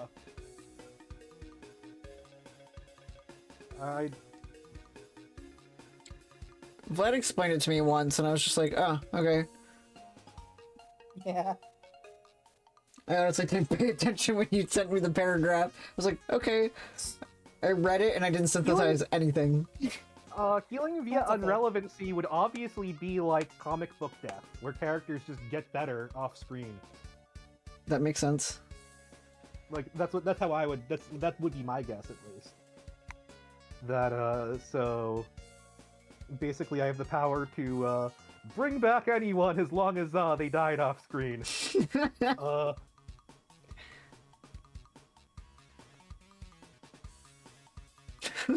The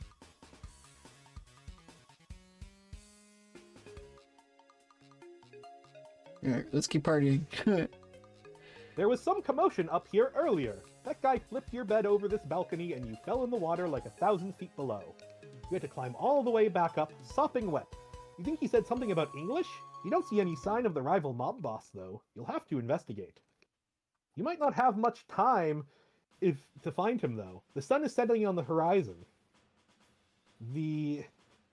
What are all those things floating over the water? You can't quite make them out, even with your awesome cyborg eye, which can probably make Someone you see them. just followed. Maybe. I'm not sure. I don't actually know anything about cybernetics, to tell you the truth. I just gave you a red eye because I thought it looked cool. Spade Slick, inspect green torso. Notorious cunt Andrew Hussey. Yes. Yes. Looks like this asshole in the white wig is dead. Yes, the same asshole who nursed you back to health even though he didn't have to. And even though he kind of promised he wouldn't do stuff like that by way of some vague pledge involving a yellow ruler. But he saved your life anyway because his heart was just that big. You're welcome. You are listening to that because you don't care. Slick, take wand. You're not gonna take the wand because obviously magic is fake. Come on, what sort of buffoon would try to wield that thing under any circumstance? You will, however, take the horns. They'll make a nice trophy. You always thought taking trophies from guys you killed was a cool idea, or at least from guys you wish you'd killed, who you happen to find dead. Slick, investigate.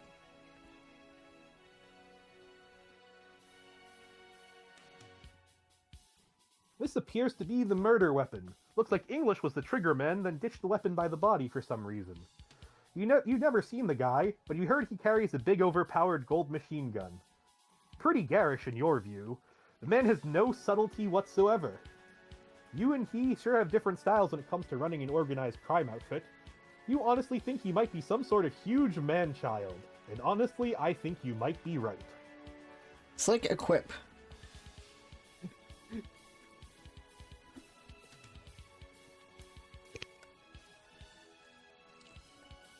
You take the Golden Q Staff. Holy crap, this thing is huge. Good thing you have robot arms now. The weapon weighs several hundred pounds, but to a Hulk like him, it's as light as a feather. And to a cyborg like you, it's as light as a slightly heavier feather. A kilogram of feathers. It's like search. Oh. Go ahead, what were you saying? Sorry, what were you gonna say? I was gonna. No, I was just gonna. Go ahead. Go Go ahead. I was just gonna say, all I thought is that Cyborg Spade Slick makes me think of Heart of Ice. And the book that you're so obsessed with. Look, I'm The sorry. one where we got blown up, which was a good Yeah. thing because it turned us into a cyborg. Yeah. Yes. Yeah. Because we think were that's- stupidly standing underneath a Jet jet engine engine. that was taking off. Yes. Yes. That book is. You was should the get most- the entirety of that book tattooed on him. All right, Spade Slick, search for English. Miss Paint. Man, how sweet it would be if you could use his own weapon against him when you get your revenge. Hey, who goes there? Ah, of course. It's the cute little dame who tended to you while you were bedridden.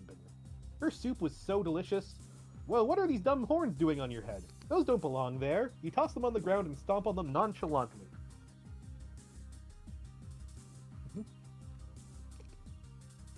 She is shaking like a leaf. She must be terrified. You assure her there's nothing to be afraid of anymore. Everything's gonna be okay. The asshole in the white wig is dead. Spade Slick, interrogate Ms. Paint.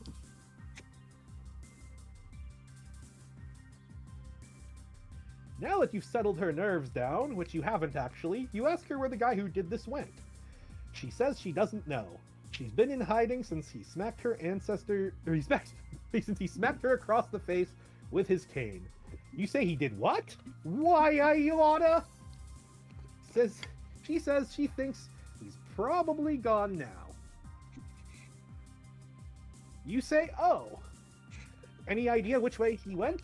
She says no. You say, Any idea what she might be doing later? She asks, what do you mean? You say any dinner plans or... Hey, Slick, what exactly are your intentions towards Miss Paint? You can at least wait until the blood is dry before making your move. I know you've always had your shitty cybernetic eye on her. Yes, the same eye that's probably just a useless piece of red glass overlapping an otherwise perfectly healthy eye. Yeah, that one. Oh, fuck it. Who am I to stand between you two? You obviously make an adorable couple. Why should I let my rocket luck with the ladies rain on your parade? That's it. I'm calling it. I'm declaring your ship to be officially canon. Now don't fuck this up, Slick. Space Slick inquire about personals. The fucking horses. He says. You say. Your personal items. What items, she wonders? You know, all the shit you had on you before that guy turned you into a damn robot. Like your hat and stuff. Oh, yes, she knows exactly where all that is. Spade Slick follow. She says this way, but please try to be quiet in case the green beast is still nearby. Ms. Paint retrieve personals. She leads you to one of the mansion's several dozen pantries and retrieves your box of stuff. Here you go, she says. Spade Slick inspect personals. The hat was a little worse for the wear, but she took it to the tailor to have it repaired. Tailor? What tailor, you say? The one that appears when you pull his pin from the little doll. She said she put the pin back, though, because the man was rather grouchy and unpleasant. Wait a minute. Of course, the doll. Spade Slick take doll. You knew you decided to hang on to this thing for a reason. Spade Slick pull pins. English has no idea what he's in for. You can't wait to see the look on his face, even though the look on his face is pretty much always the same because he's a skull monster. Yeah, better leave the black one in, though. Pulling that one could have some really weird consequences. Spade Slick command minions. They look so cool. You tell all these mugs to listen up. This gang is now under new management. The surly mob of puppet people look you up and down, glance at your Q staff, and shrug. Yep, you're the new boss, they appear to tacitly confirm. Miss Paint, you say. There's a vacancy in the gang's 8th spot. You got anything more suitable to wear? She claps her hands and says, oh yes, she is just the dress for the occasion. She says, BRB. Spade Slick consult with brains of operation.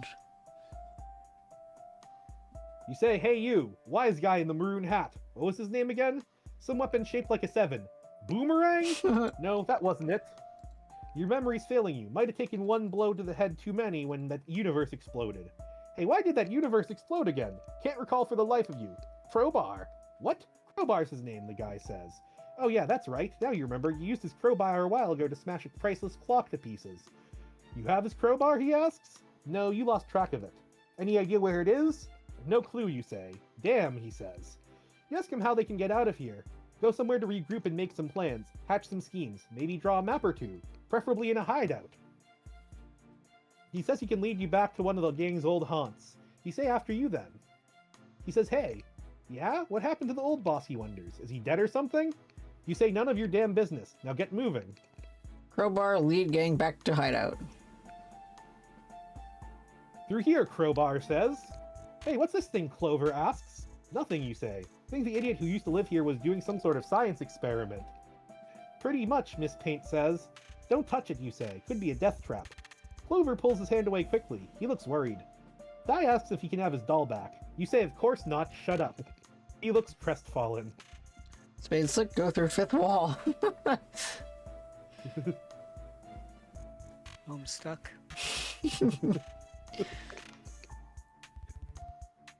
God damn, it's hot in here. AC must be broken or something. Spade Slick exit this weird little girl's room.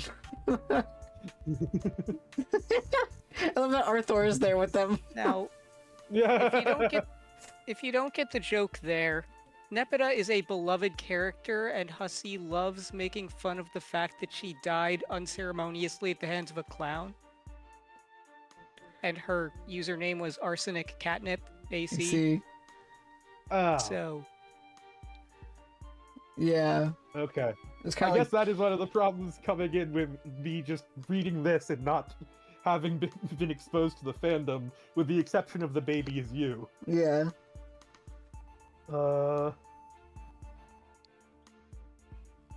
you're also not getting the whole context that this is happening over the course of weeks, months, years. So, Yeah. whenever you get cock-teased with a little bit of plot and then immediately swapped back to Spade Slick and his entourage of puppety felt assholes. Yep. It's taking years off your life, even though it's only taking months. Because you're like, I just want to know more about Vriska and John. Yeah. It'd be like weeks before you ever see your Blorbo again. Andrew Hussey really into edging? Yeah, people? basically. Yes, 100%. This is like his 5-year edging experiment. You that's why just further evidence for the Andrew Hussey as a cunt style. Yep.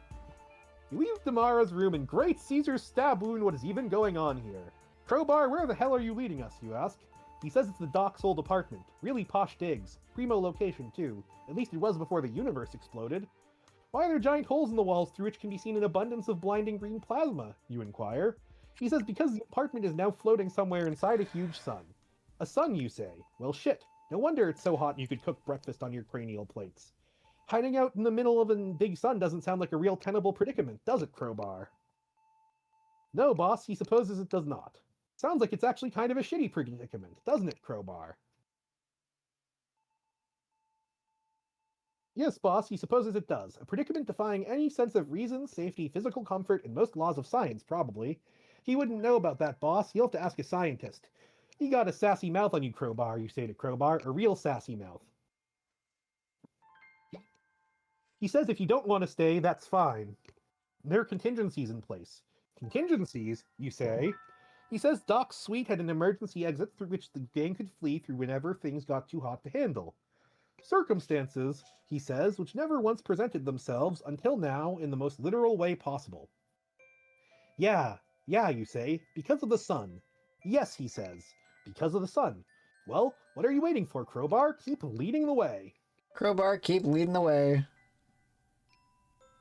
Hold up, you say. You're not sure about this Crowbar leading the way business. Who's the leader here, this smartmouth or you? He says you, of course, but you don't know where the exit is. You say bullshit. You've been here before. You know this place like the back of your hand. You show him your hand, which is now mostly unfamiliar to you because it's made of metal. You put your hand down quickly because that didn't serve your rhetorical purpose at all. He says, if you insist. The exit is in the room with the clock in it. Do you remember where that is? You say, what do you look like? A moron? Of course you remember. Then after you, he says. SS after you. It's obviously down here, through one of these doors. Watch and learn, buddy. SS open door. The fucking wolf again. That was not the right door. SS, never mind. Just take us to the exit, Crowbar. He says, yeah, sure. Crowbar proceed. And now they're going through the top panels from Act 5. You lead the mob through a few of these weird, skinny panels. Some of the guys get distracted over there in the lounge. Just a quick match of table stickball. A fun game they made up which is based on their hats. You tell them to quit playing pool and get over here. They start laughing their asses off at the noob who doesn't know a game of table stickball when he sees one. Crowbar, show slick exit. So this is it, huh, you say? Why does he keep the exit in the room with the clock anyway?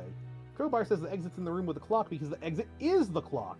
You say you see. You look the clock up and down. It doesn't look the same as you remember. It was a lot fancier when you smashed it with the crowbar. You mean the crowbar. All purple and gold and ticking, as if deciding the fate of someone you don't know or care about. Someone who doesn't understand a golden opportunity when she sees it. Someone whose behavior may have been controversial, and whose sentence apparently had to be arbitrated by a magic timepiece. No, according to Tumblr, she did nothing wrong. Controversial, but not wrong. Okay. You win this round, hussy. Just as well as you smashed it.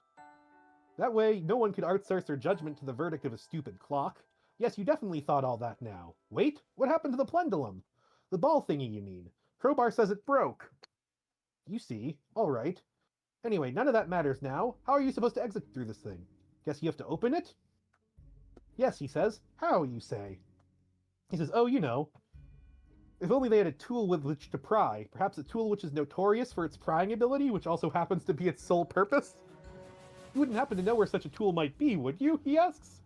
No, he supposes not. There he goes again with that smart mouth. Nothing but sass from this guy.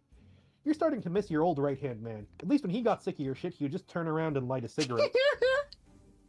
Spade Slick Punch Clock. There we go. There. Crowbar Schmobar. How the hell are you gonna squeeze all them big galoots through that skinny-ass door? Wait, you might have an idea. Spade Slick, wasn't there a guy with an oven? Where's the guy with the oven? Hey, oven, get over here. Crowbar whispers his name is actually Biscuits. You don't give a fuck. Biscuits appears to understand he is being summoned and waddles over. Yep, there's his magic oven. Wow, what a dumb juju. Should come in handy for once, though. SS, everybody in! Whee! Everyone in the oven! Let's go! Move! Iggy, Slowpoke, what's his face? Yes, you too, Miss Paint. Clover, Shark Guy, Top Hat, get in there, Crowbar. You can mouth off all you want. Just do it in the oven. Stitch Face, Fatty, Fireman, the Centaur Butler? Yeah, what the hell? Come on in. He can be this team mascot or something. Plus, his milk was fucking great. Biscuits, other biscuits, big guy, bigger guy. That should do it. Spade Slick, take oven.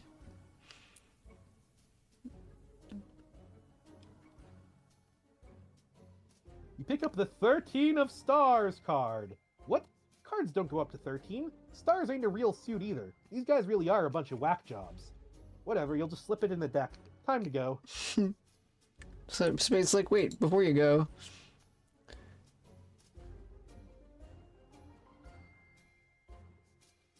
Perfect. Yeah, you didn't think that you would be getting a, hey, this is how we got to those panels. You thought, oh yeah, those panels just existed. Nope. Yeah. Spade Slick, exit. And he does. Then he pops out that remote from intermission too. What the shit? This was their secret escape hatch? You see, it's also clear now. When things get too hot to handle, the Doc and his posse duck out of the clock and into the idiot wagon for a little spin through infinite oblivion with some giant octopus things. Thanks for the tip, Crowbar. Thank you so very fucking much. Hang on a minute. What's that? Is that? Could it really be?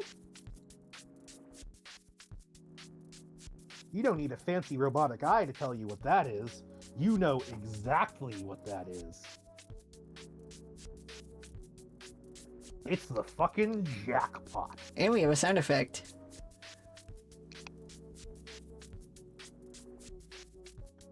Choo! So now we see where he is in the Insiposphere. Remember that Dirk got poofed? Yeah. And then Jack got poofed. Yes. And now we're back with John, who was taking his nappy. And we get a sound effect.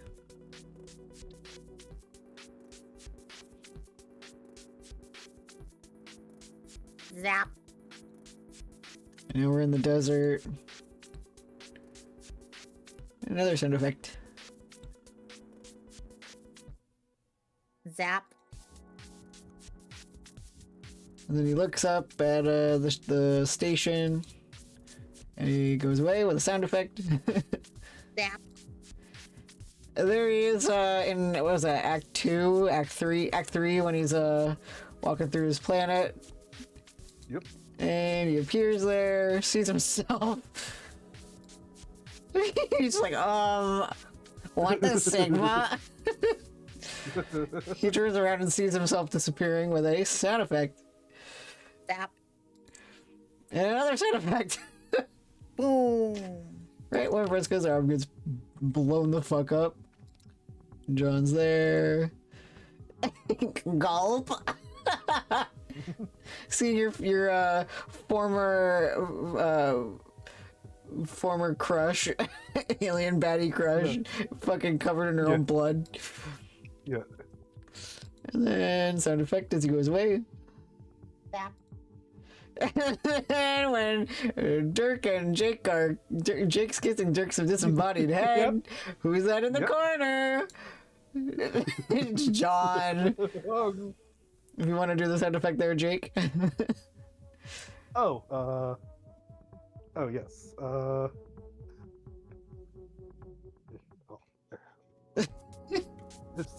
Sorry, I was just a bit. Sorry, I did. Snog. Laugh. I had this as a profile picture on Facebook for a while too. It is a pretty good one. It's so good. In fact, I'm saving this right here, right now. It's so beautiful. And a sound effect as he goes away. Zap. And then there's the Dolorosa with the baby signless. And look who's there, it's John. Troll Yeah. Gigas. Yeah, Troll It's very Gigas. Good Friday, so very appropriate. Yeah, take it away, Vlad.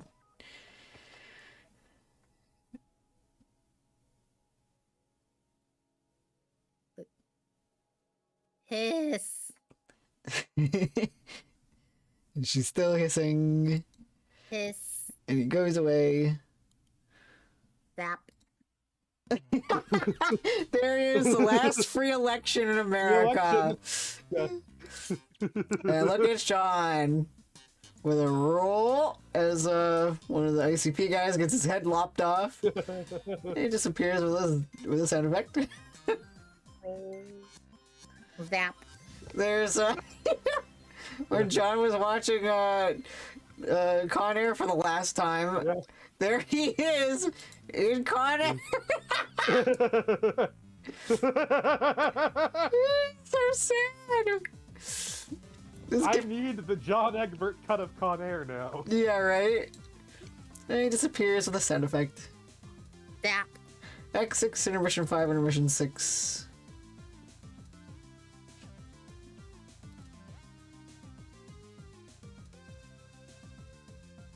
Oh, I did it. I conquered.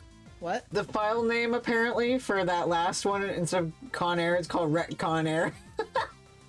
Okay, that's actually pretty clever. That's actually clever. I begrudgingly have to give that. Anyway, go ahead, Vlad. Sorry. I Conquered the begrudgingly have Maroon to. Stripe planet, thus unlocking the final and most powerful toad goblin of all. Wow, he's so perfect, so huge, so strong. I love him being strong. Finally, the ideal minion with the type of power I admire the most, which is being a huge, strong guy with enormous, powerful muscles. Yes. Oh yeah, I also got Green Stripe Hat. He's good too. And that he's also large and relatively strong, and mean. He flips a coin too, I think, which is also cool. Oh, and don't tell me what they do. All I care about is that they're big and strong. Do not spoil my moment of triumph with more of your human monkey earth business. What? Nothing to say?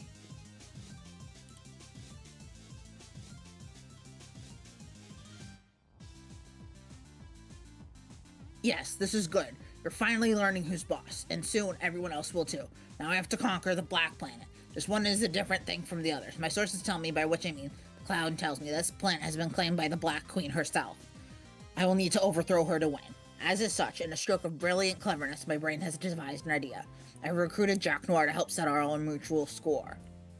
Really, getting Jack to do violent things for me always strikes me as such a good plan, so I might as well just do it, always, rather than always thinking of new stuff, which is hard to do. He would make a good friend. The concept of friendship wasn't horrid and meaningless to me. Therefore, I will think of a way to dispose of him once his usefulness is over. It's bad to for him to leave stray noirs wandering around. Don't tell him I said any of this. My treachery to him is meant to be a surprise. Ha ha ha ha ha ha ha. Hello? Where the fuck did you go? Aren't you going to tell me what you think of my great plan? Or do I mean some fashion for my juvenile conduct and poor critical thinking skills? Well, you unspeakably putrid and fatuous blabbermouth, I demand that you talk to me. Okay, I see it how it is. You've decided you will no longer allow me to browbeat you into helping me through sheer force of petulance. It may surprise you to know that I am just capable of respecting that. As I am of throwing a tantrum about it. I don't need you anymore. I don't need anyone. Booyah, Spike. You see he's drawn there.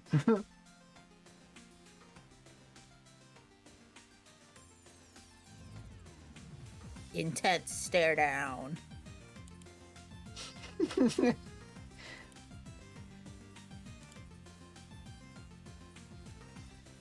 And they continue their intense stare down. I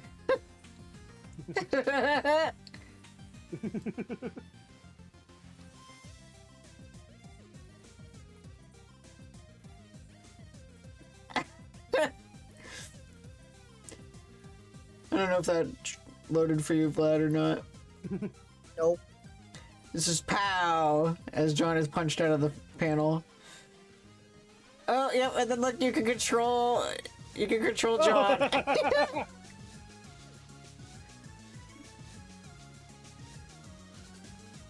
And then, if Vlad needs help getting to the next page, it's 6206. Zap. Alright, and now here he is. What? Does this mean we're here? Hello? Is anyone there? Jade? Nana?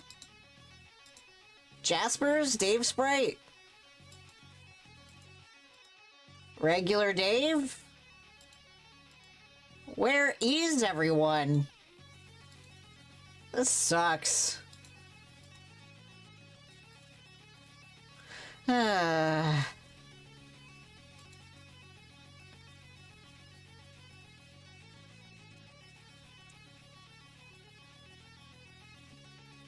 chance upon the slab of the jaded fool's ennui. You don't know the slab is called that, but that's what the slab is called. Looks like a good spot to decompress after your strange ordeal through cannon space. Alright, that's an update where everyone's at. The meteor's pretty close to them at the land of whatever. There's everybody coming in hot.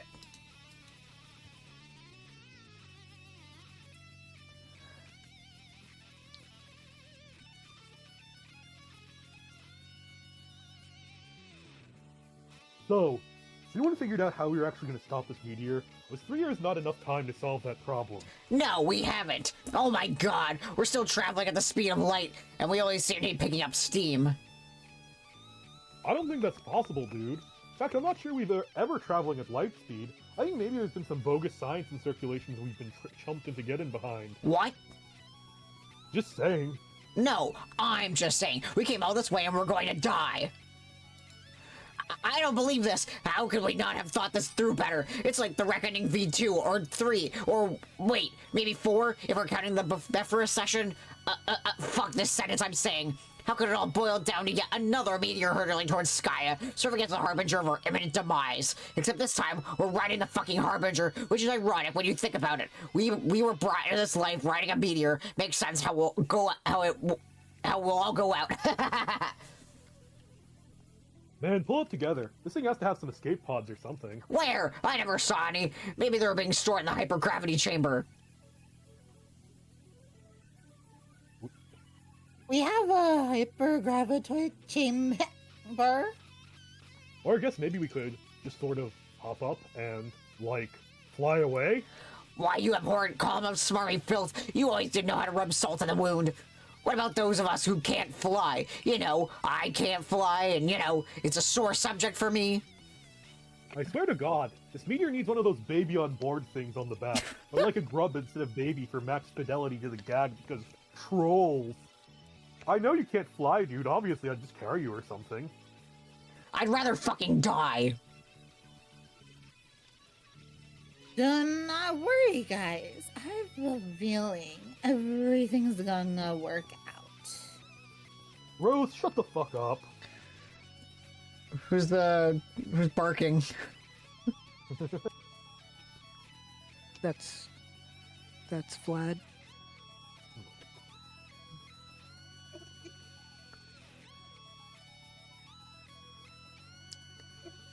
I don't see where the barking is. It just says bark at the Bark bottom. is the last Yeah. sentence of is right under Dave's. Oh. Wait, I have the perfect thing. Bark. There.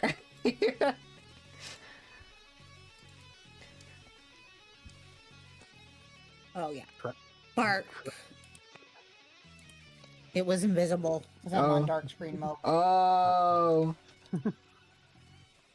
Dude, did you just bark? What? No, I didn't bark. I thought that was you. Why would I bark? Why the fuck would I bark? You having a mental breakdown?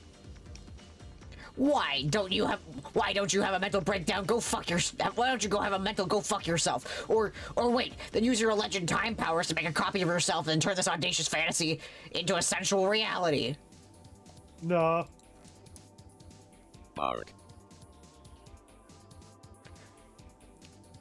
Bark. There it is again. The bark happened again. Wasn't me. Who the fuck is barking? Inaya, did you bark? You fucking with us, Miriam? Dresny, was it you? What is it? What are you looking at? Maybe the mayor barked. Mayor, was that you? I bet it was. God, I love the mayor. He's so full of surprises. Yep, that's why it's Vlad. Yep. Okay.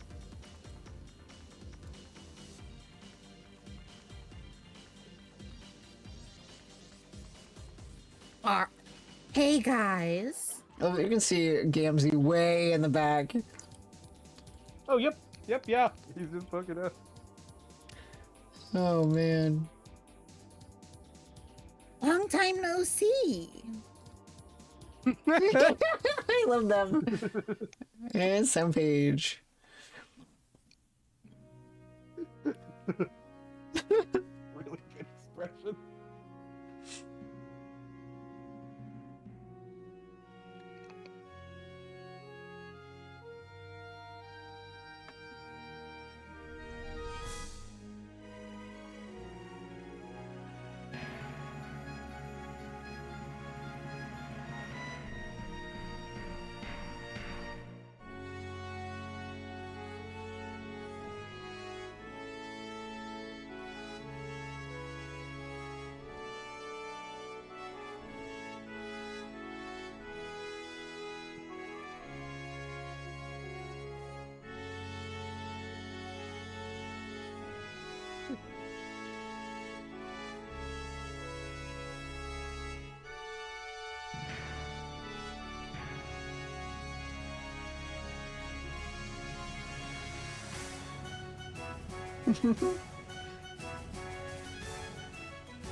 He built Homestuck.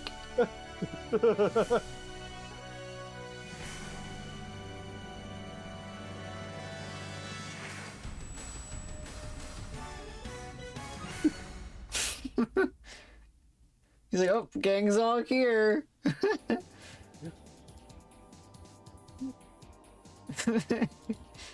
He's like, oh. And of course, the Homestuck logo is literally a house of cards. Yep.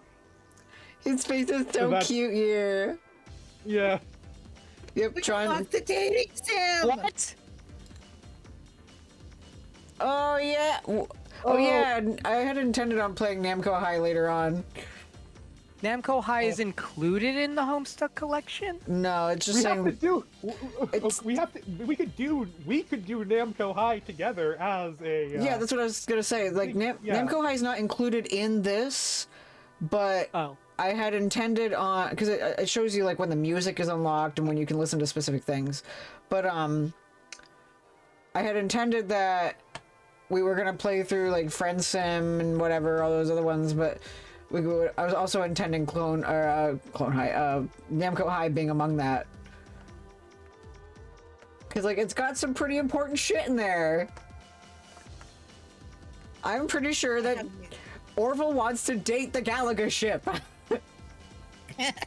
I mean, honestly, I'd have without looking over the roster again. I would go for the Galaga ship. For I mean, I what I did- remember loosely, because the Galaga ship is a fucking Galaga ship. So you remember Namco High, which means you do know about Homestuck lore. I remember it very vaguely as something you were considering playing, and I remember one of the things was the Galaga ship. Yeah. It's like, yeah, of the things I remember, I would probably go for the ship. But I'm going to try to avoid looking into it because since it is a Homestuck, I will keep myself ignorant until we encounter it in the text of Homestuck. Hell Or yeah. the text of going through it. Maybe we'll I treat would- ourselves after we finish the epilogue. Just a little something treat that'll be like, ourselves. oh, thank God we finished the fucking epilogue. Treat ourselves to 18 inches of Namco High. Yeah. Alright. I will say it is a good time to take a break. Yes, I agree. Yes. I will leave Also, it. I've gotten halfway through my rhinestoning. Nice. Congratulations. We'll leave it Okay. at end of year Tea 4 break where I time. go piss days and gays. Okie dokie.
Okay, I'm back at least.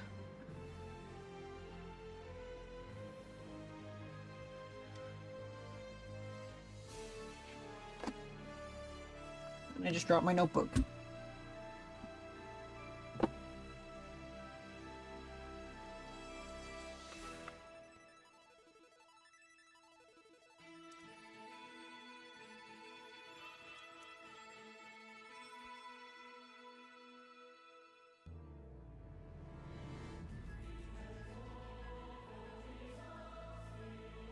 Alright, this music is too dramatic. I need to move.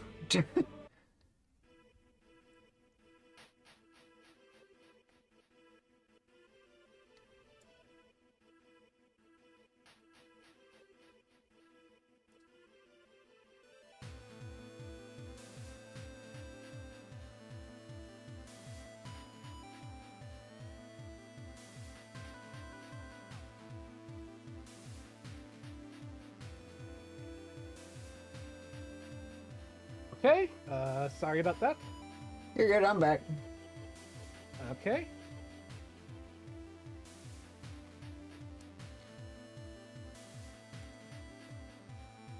I don't know about Vlad or Nana. Nope, I'm not back. Yeah, I don't remember you leaving your room at all. Well, you heard Nana, they said they're not back, so clearly they're not back.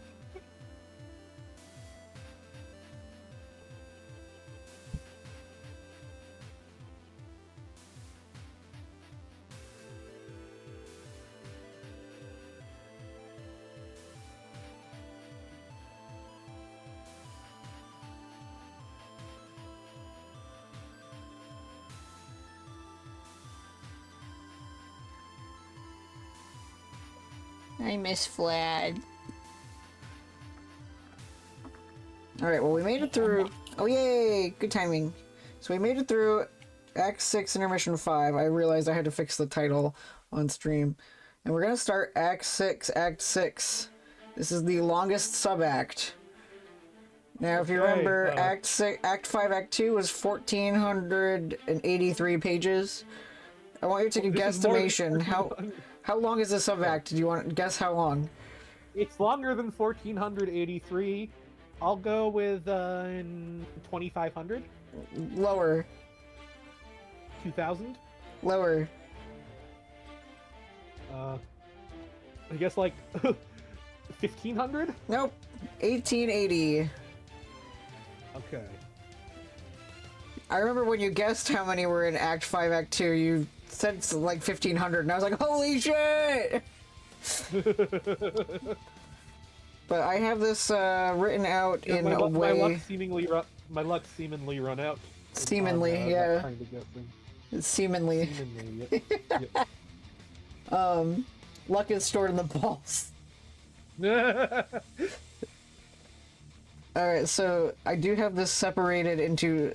Yeah, the eight balls, and when you bust a nut... Yeah, busting the balls, Literally. breaking heads. Yeah. I have this broken up into manageable sections, so... Okay. So do we have a current amount of Act 6, Part 6 we're going for? Well, the next section is 35 pages. Okay. We'll definitely be able to get through that. Yeah. I don't know if we'll be able to get through the following 196, but whatever. Yeah, Let's fucking party. It's the end of year 4, baby. Yeah, in just under 1 year of Homestuck, we have in 1 year of streaming Homestuck, we have gone through 4 years of Homestuck. I think that's pretty good. And since we're probably streaming next Saturday as well, since we skipped last week and today's our makeup session. Which will be very funny because Shrapnel's gonna be at my house. Good. That weekend. He has to watch. He has to sit in the cuck chair.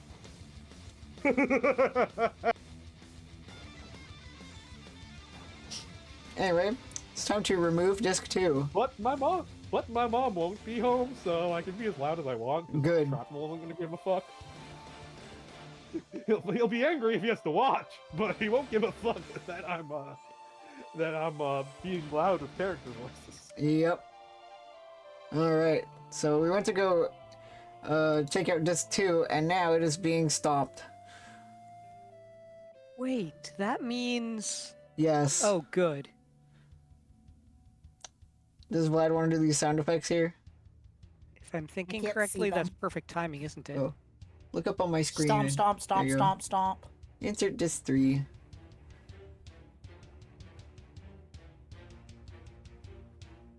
We're on 6239, by the way. That's also actually how you had to do it. Oh, with, I like, know. It just... They're not loading for me. Oh. Alright.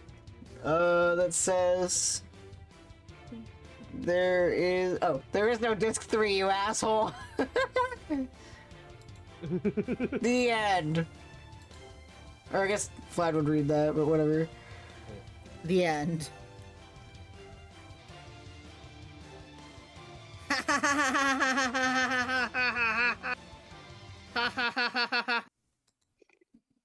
Oh, I gotta change my I'm thing. not doing all that. Yeah, you're good. Yeah. Jeez.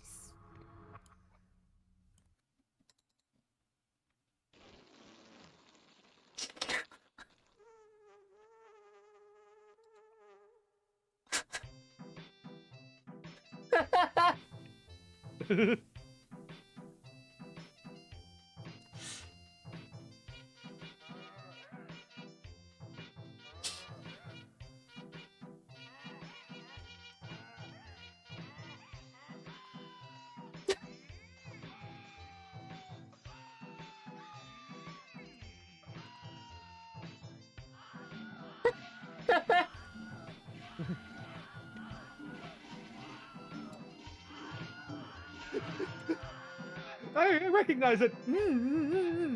It's from The Baby Is You.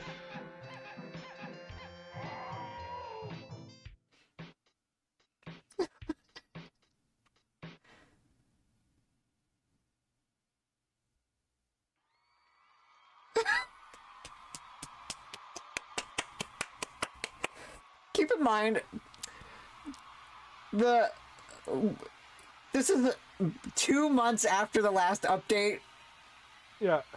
and you just come back to this. You're like 2 months later. It updated. This is what you get. I mean, at this point, wouldn't you kind of expect that from Hussey, though? Yeah. I mean, Act 6 has been just throwing curveball after curveball that way. At that point, I kind of feel like you gotta realize, after a certain point, fool me once, shame on you. Fool me twice, shame on me. And this is like, fool me for the 10th time. Get ready for begin Homestuck. Homestuck! 6244 from then. Yeah, I got it.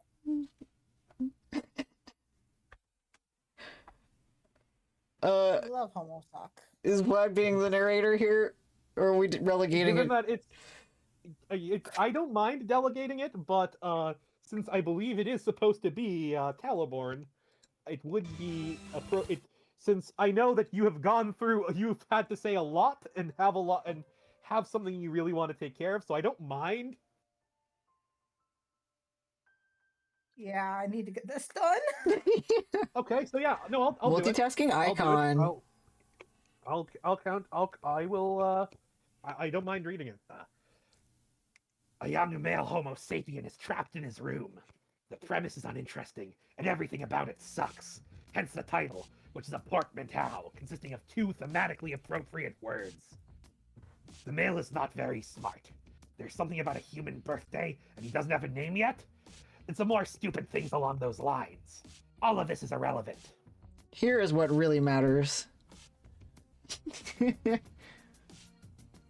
young male cherub has achieved total domination. Wait, why is he literally just a Fallout ghoul? Why am I just literally giving him a Fallout ghoul voice? Sure, why not? At first I was just trying to go with Vlad's, realizing I couldn't really do that. And just winging it, but... I'm gonna put you down on the spreadsheet as the Caliborn understudy.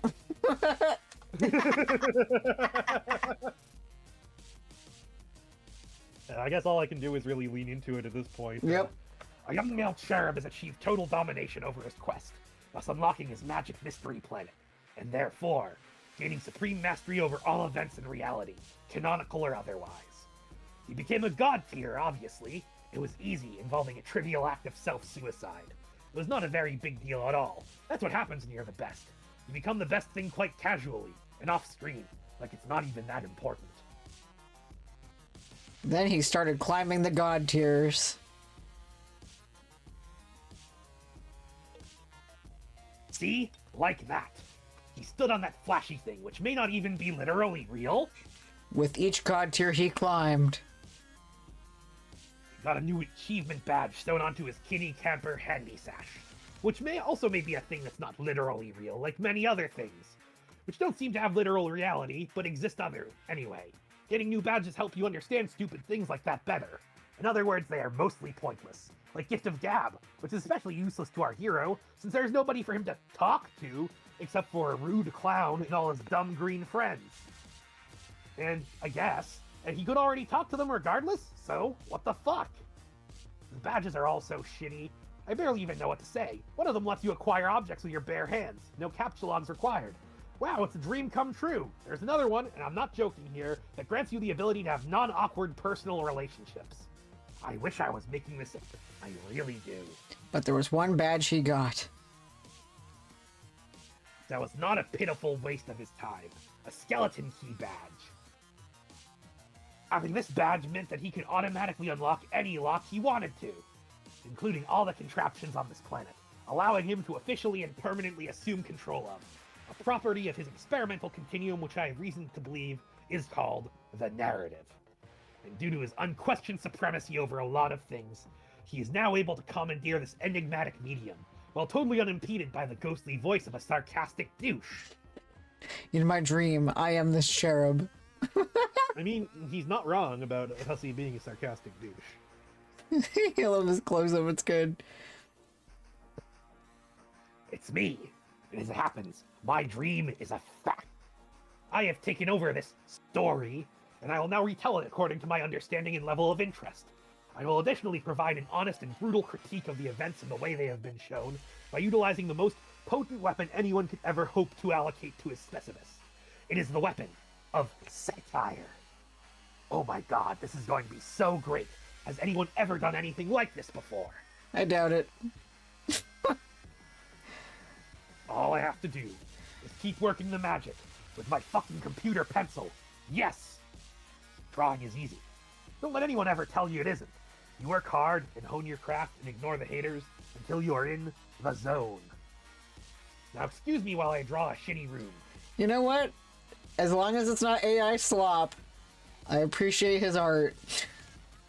Yeah, no, he's put an effort into it. Yep. Male, examine room.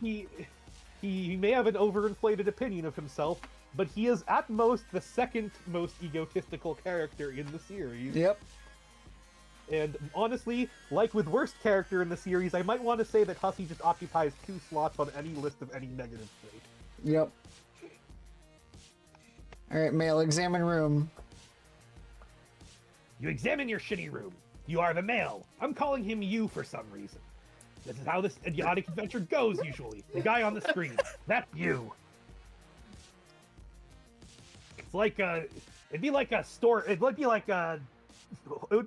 theoretical Bulbacord story though.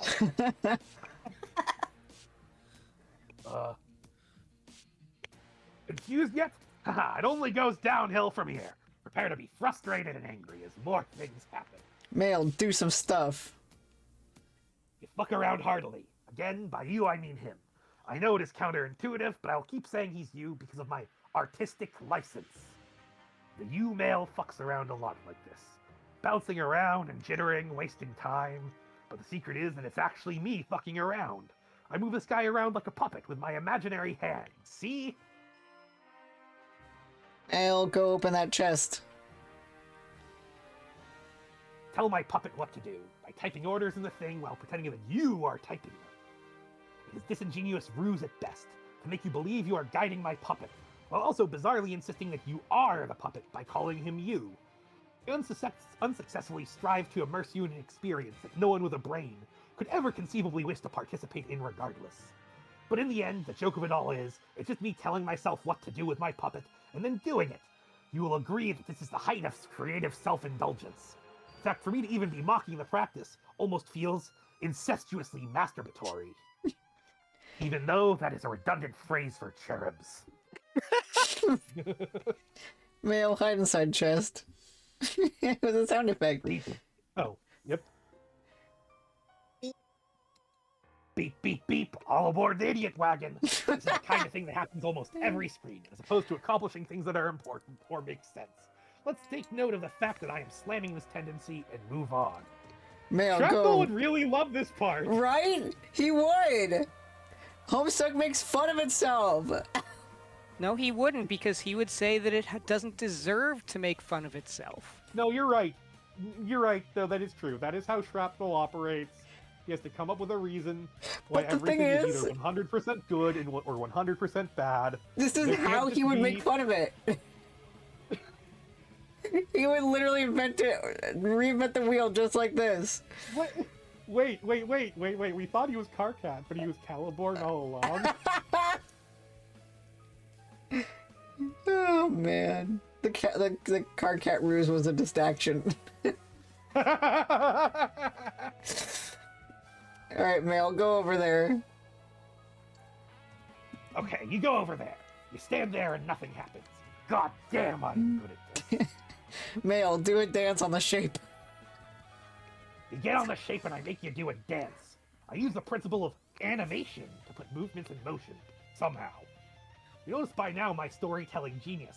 I drew my puppet, and I drew his room. And that's it. All I have to do is move him around the room and make him do meaningless things for laughs. But the really funny thing is, the laughter is mostly coming from me. It is happening at your expense.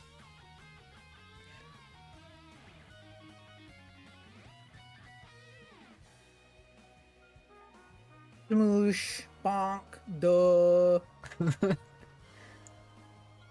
This way, I can make so many of these story rectangles so fast. So it seems to everyone who is stupid enough to look at my rectangles in the first place that so much is happening, and the plot is advancing at breakneck speed. This also was Andrew Hussey just being really mad because he was really tired of Homestuck at this point. Yes, no, I figured. Yeah. Again, this so far I'm finding this very funny. I could very easily see this start sinking into getting like so you see the trouble with self-indulgent super self-indulgent it's like the super self-indulgent meta sequels and whatnot, or just super self-indulgent meta late entries in something. Yeah. Is that sometimes creative will just get their head so far up their own ass that they start suffocating on their own farts. Yep. And He basically had a Hussey's breakdown. yeah. Alright. This is just a clever Not trick, the worst though. one I've ever seen. Yeah.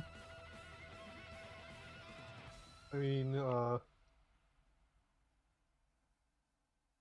venting it through your comic is probably much healthier than ways I have handled it in the past. So. Yeah. Alright. This is just a clever trick, though. Oh, yes. Because the truth is, there is no plot. Nothing is actually happening ever. Just a lot of bullshit like this, with cakes and cards flying every which way, and you were just sitting there, frowning at it. Mail, exercise freedom to leave room. The lucky male is oblivious to his privilege, or not being chained to his room. The horrible sister he doesn't have. You know, that first sentence actually sounds something like something Cankry would say. The lucky male is oblivious to his privilege. Kinda.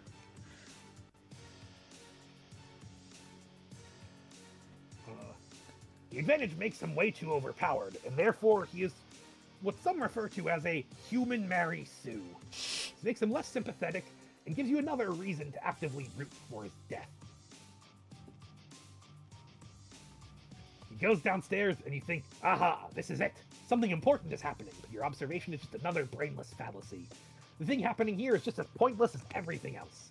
The larger Homo sapien is obviously attempting to help the male grow up and become strong, through a rite of passage involving sweets, possibly to help the male become a trickster, but the male is stubborn and refuses, like an idiot. Mail, leave building. It turns out the male can leave after all, relatively unhindered, basically contradicting the entire premise of the story. What a joke, you say to yourself. You, the reader, though, not you, the male. Mail, boggle vacantly at these shenanigans. It begins to dawn on you that everything you just did may have been a colossal waste of time. Also begins to dawn on you that I was the one all along who illustrated this fantastic cartoon rectangle. which you remember that you saw before somewhere, and you now find this revelation to be almost as retroactively plausible as it is mind-blowing.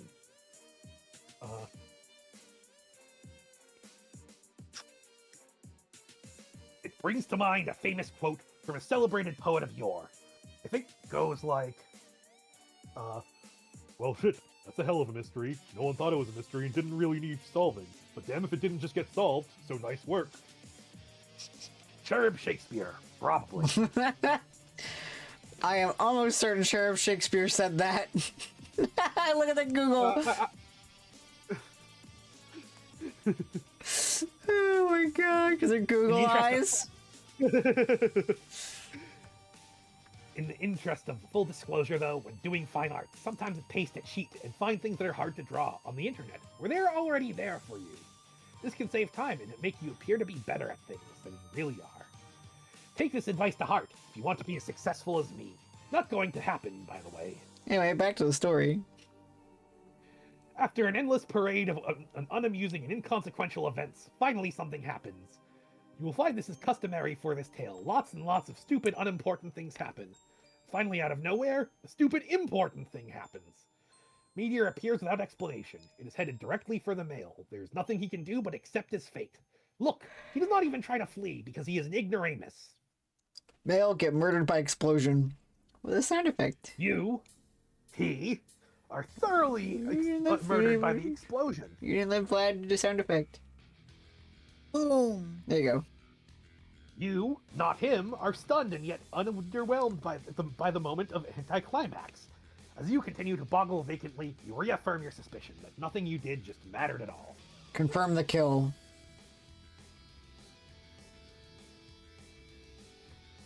If I can do the sound effect. Dead. KO'd. I produce photographic evidence of the slaughtered male body. He is indeed dead and will stay dead for the whole story. Only his ghost will show up now and then in a blurry flash of light, to haunt me periodically throughout history, but I will say more about that later. You think the above graphic looks familiar. You think you have seen this great drawing before in a different context. You see, this is what master storytellers refer to as a visual callback. Truly exceptional professionals often will take an old drawing they did that shows a similar situation and do a couple of half-assed things, like change the colors, to make it slightly different. You, observe that this ingenious feat of laziness makes the repeated things seem more profound and meaningful than they are. For reasons you don't understand, because they don't exist, this is a trade secret among skilled artisans such as I. Please try to keep this on the down low and not tell anybody. It can be our secret. They don't even need to know. The end of Act 1. This concludes the first thing of the story, which is called an act. There are a lot of these, and they only get longer and then begin to split into acts and acts. Trust me, the structure rapidly deteriorates into utter nonsense. Or at least it would if it had not already begun, as such a reeking pile of shit out of the box. But please do not worry. I will be there to guide you through every mind-numbing twist and turn while prodding the material with my keen wit, and satirize the hell out of everything. To hold the responsible parties fully accountable for these crimes while maximally validating my angriness about it. Maybe you thought you were going to see some other stuff, like what happens to all these idiots next. The answer is obviously who cares, this is going to be so much better. Either way, you have no choice, I am in total charge here now. I believe at this point, another one of my villainous full-throated laughs will be in order. Villainous laughter happened. You don't have to say every single ha, please. Ha ha ha! Oh, whoops. What was that? Another visual gag. Hold on, BRB. I mean BRB. Sound effect. Press. What is all this shit? Horses? Why horses? Is it supposed to be ironic or something? The very objects falling out of this box would be in proximity of some horses? I don't get it. And what's this? An illustration manual of some sort? Someone implying that I would benefit from this? Fuck whoever is implying that by storing it in a secret hole for me to discover.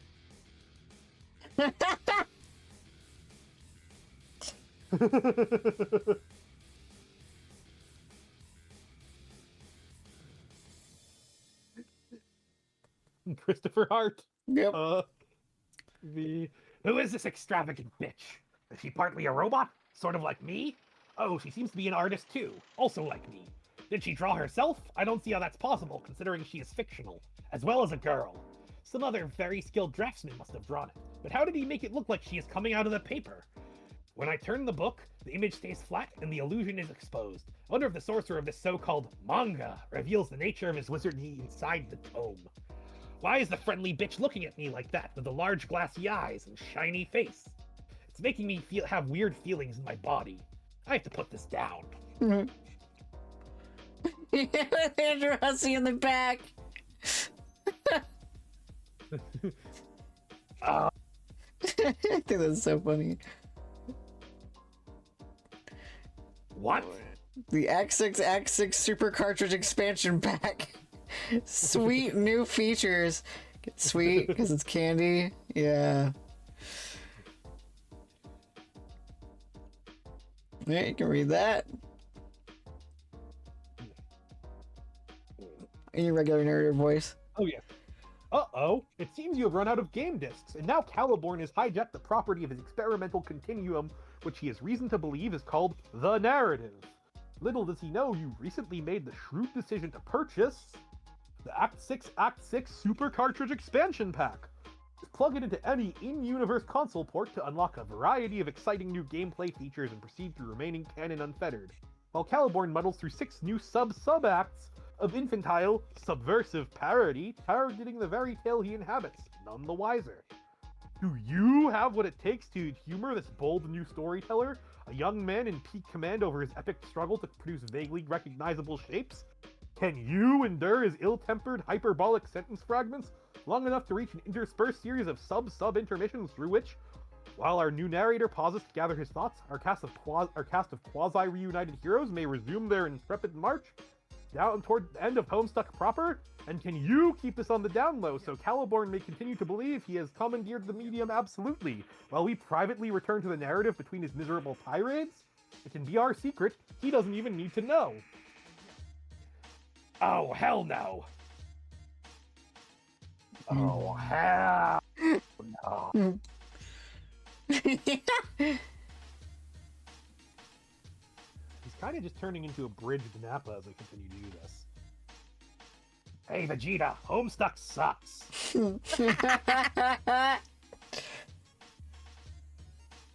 Okay, fine. Let's see how this dumb cartridge runs. Just a pinch of Stardust. Oh, yes. And how about some delicious false teeth for good measure? Why not? Sound effect. Tamp. Tamp, tamp, tamp, tamp. I'm no expert on microchips, but I doubt these conditions are ideal. Yeah. Yes, perfect. The show must go on. So as to quote another famous cherub. Though I'm not sure which one. Probably a sports legend, I would guess. While I pause to gather my thoughts. My Act 2 tirade, please enjoy this intermission cartridge, or whatever it is, with its exciting new gameplay features. Hope it doesn't have any problems or anything. Yeah, sound page. The joke is the show must go on was actually said by Cherub Shakespeare. Yep. Yes, Cherub Shakespeare, Ryan North. Right.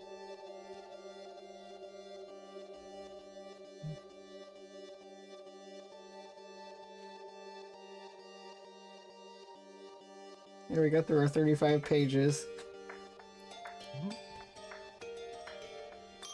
Oh yeah, this is pretty cool. I love when he fucks around with the website like this.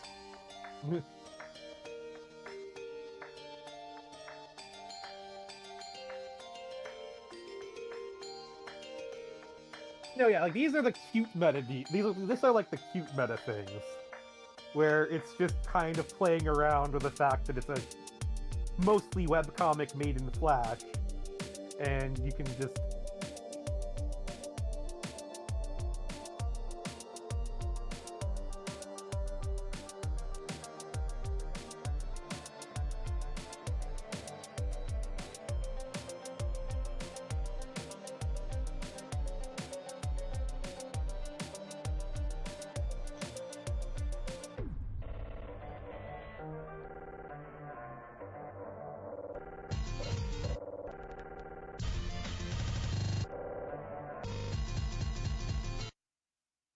Yeah, because it's broken, because it's full of stardust. Yeah. Alright, so we go to the next page. Which for Vlad, that's 6279. Yeah, I can still get that. Okay, cool. The cool Flash animation is unexpectedly cut short due to a critical Stardust clog. What a shame. Those exciting new gameplay features were looking real slick too. I think it was pretty neat how the panels are sliding around like that. Oh well, you probably didn't miss all that much. Nevertheless, on a hunch you navigate once again to your trusty Bandcamp page and check the length of the song in question. Your fears are confirmed. It seems you missed 4 solid minutes of footage. You wonder if you'll ever find out what happened. You decide to click on the planets above to try to make sense of the situation. Oh, which one do you want to click on first? Oh, I didn't even think of, We can only click on the ones corresponding to the beta kids, so The red. flashy ones. Yeah. Yes. Yeah. Okay, so... Do you want Dave, Jade, John, or Rose? Looking at the amount of corruption on each of them. You know, let's just go with the crunchiest. Let's go with Rose. Going off the amount of corruption, I'm assuming that it's Yeah. the crunchiest. That could be a ruse that is missed action. I'm gonna assume, Vlad, you can't see this part. Yep, I cannot get to it. What page number does it go to? I will just share with you because there's a lot going on. Sorry, my computer's being very slow. There you go. Hopefully you can see it. You should Yes. have shoved special stardust in it. I don't know what's up with my computer. Anyway. Rose, what's up?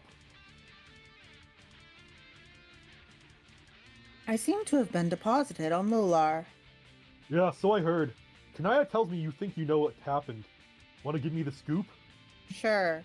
I, Jade, fully Grimbark. The can't have a purpose. John and Nidge to elude her. You heard from him? Damn, she wasn't kidding. This is surreal. Dave, having trouble understanding you. Yeah, I can't understand a word you're saying. Alright, who do you want to look at next? I guess let's just go clockwise. So, Dave. will be next. Which I can stop sharing now for this, so. Yeah. This is, 6280. 6280. Alright, Let me know when to start. go ahead. Hey, What? hope this isn't too dumb a question, but do you have any idea how I got here? Got where? Lohack. What's Lohak? It's my old planet. You know, with the lava and shit. Remember? Uh,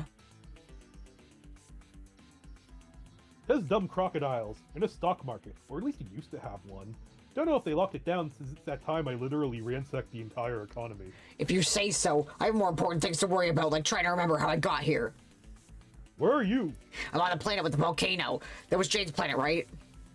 Lofaf? I don't know. I have no idea what the acronyms for your planets are. It's been 3 years since I last saw them, and even then I was barely paying attention to what they were called because I was busy trolling you. Land of Frost and Frogs. Are you sure? I don't see any frost. Yeah, it melted. What about the frogs? Did they melt too? No. I mean, I doubt it. You probably just can't see any right now. Can you hear any ribbits? Motherfucker, did you just ask me if I could hear ribbits? Yes. This isn't a joke around pal time, Dave. We all seem to be suffering from some form of amnesia. Don't you think we should try to get to the bottom of that? Probably. How long have you and Kanaya been on Lofaf? How do you know I'm here with Kanaya? Talking to her right now. Oh, are you with anyone on Loham? Lohack. Whatever. And yeah, I'm with the mayor. You're with the mayor? Yes. And nobody else. Yeah. Why are you with the mayor?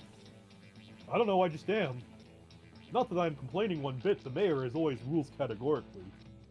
FYI, I just high-fived him for like the 3rd time in a row to my recent recollection. You lucky son of a bitch. So what's the last thing you actually do remember? I remember Jade. Right? Me too.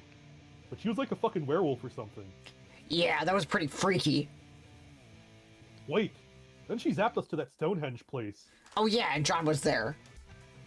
Yeah, we all landed in some grass like a pile of fuck-ups. And then, damn, then what happened? I don't know. What the hell happened to John? Alright, so we'll go to Jade's planet. That is 6281.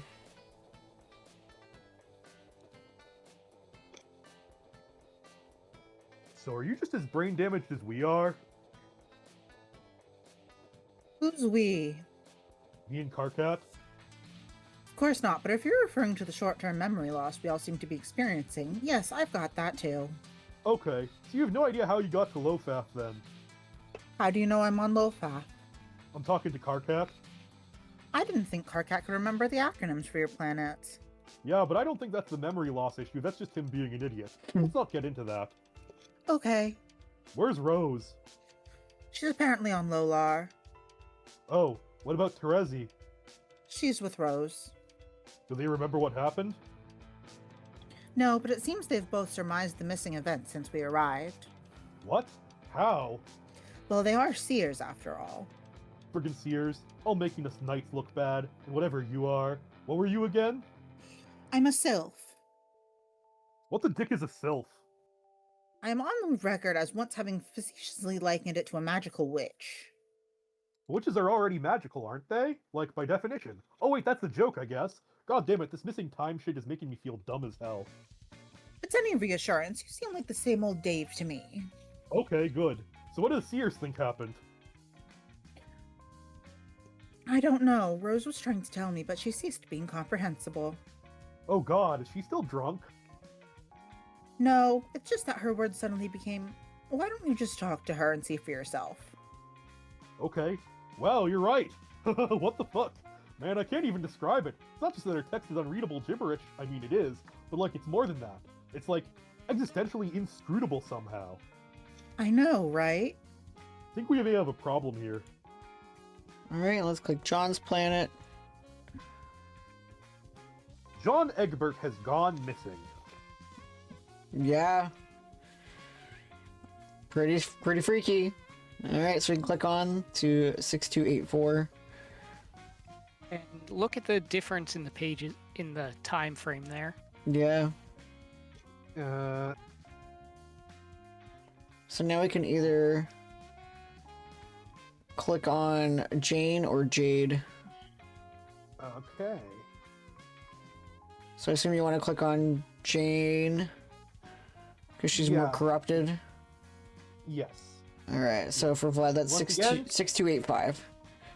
Once again, crunchier. So. Yep.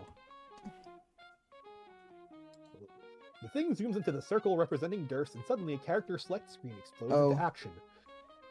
Yeah, you can read that. I clicked ahead. Yet again, you find yourself overwhelmed by feelings of narrative empowerment as you agonize which of these two lawless ladies you'll hitch your wagon to as you blaze a new trail through the treacherous frontiers of interactive fiction. Oh crud, you say. More Stardust glitches. You just click them both in whatever order you feel like and hope for the best. Alright, so we clicked Jane.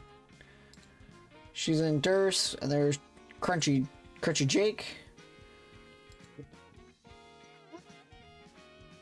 It appears the current path is too corrupted to continue. You can't even open the dialogue log.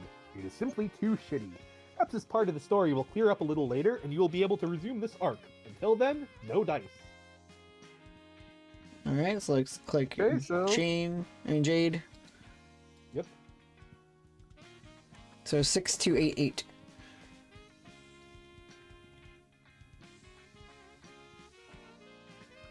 She's channeling marbles.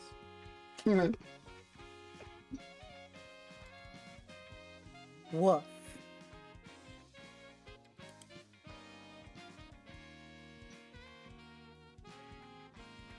Yo, did you just woof?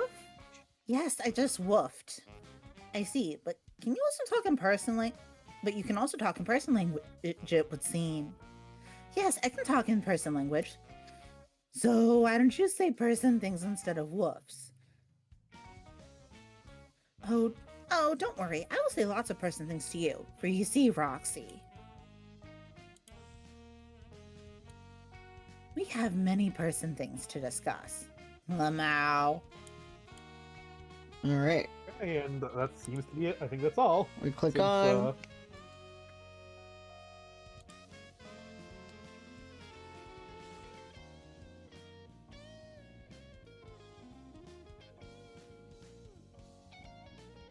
Excuse me, but did you just laugh your ass off at me under your breath? Yeah, maybe. I fail to see what is so amusing. You do? You do? Seriously? Okay, I guess the situation is a little funny because of this absurd folder. And the fact that I woofed at you probably didn't help either. But I'm not here to share a good laugh over the old lady's sense of design or her penchant for scrapbooking. I'm here to make sure you do as you're told. Ugh. Now take the file and review your assignment. I already looked at it. It's dumb and impossible, and I ain't cooperating with her regardless. Yes, you will. Can we change the subject? No. Are you Jake's grandma? That's what he told me when we were pen pals, but I think it's more accurate to say I'm his alternate universe biological daughter. Oh, that clears that up then. Yes, it does.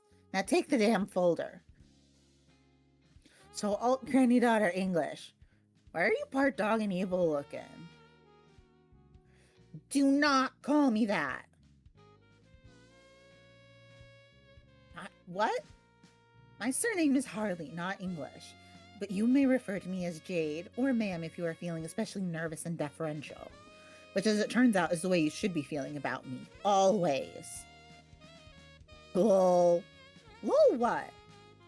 Jade, I am in no way buying that you're normally this pompous and tyrannical. This shtick really doesn't suit you, it's so obvious. Why are you doing the batter hag's tacky bidding anyways? She got you on her extraterrestrial fish spell, or...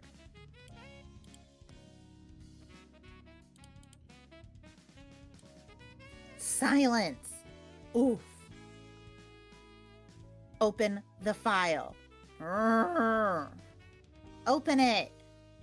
Fine.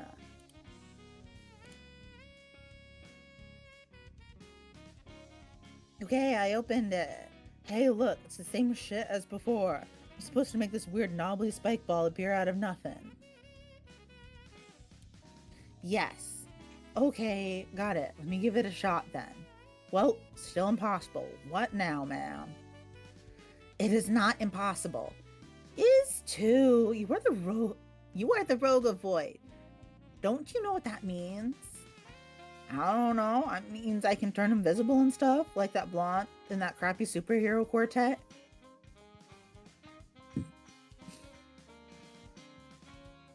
It means a lot more than that. Your true powers are more impressive than those of anyone else in your crappy quartet. In fact, I would say they're almost as cool as mine.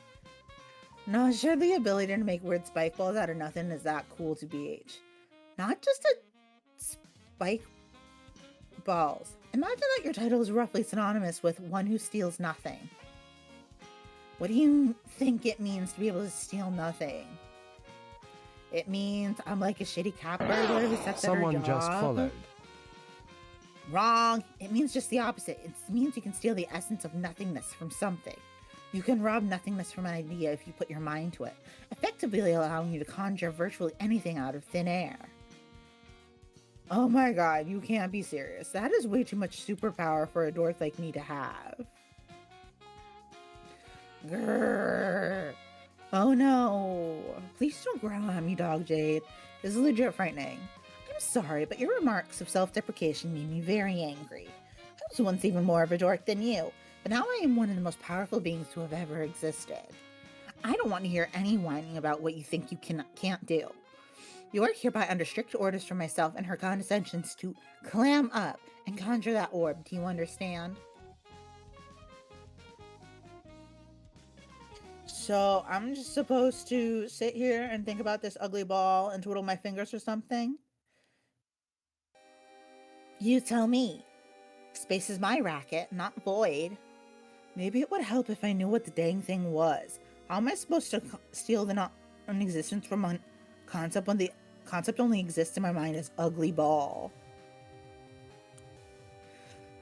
It's called the Matriarch. It is the key to resurrecting the troll race. Once you create it, the Empress will hatch it on an uninhabited planet located beyond the reach of her cruel employer.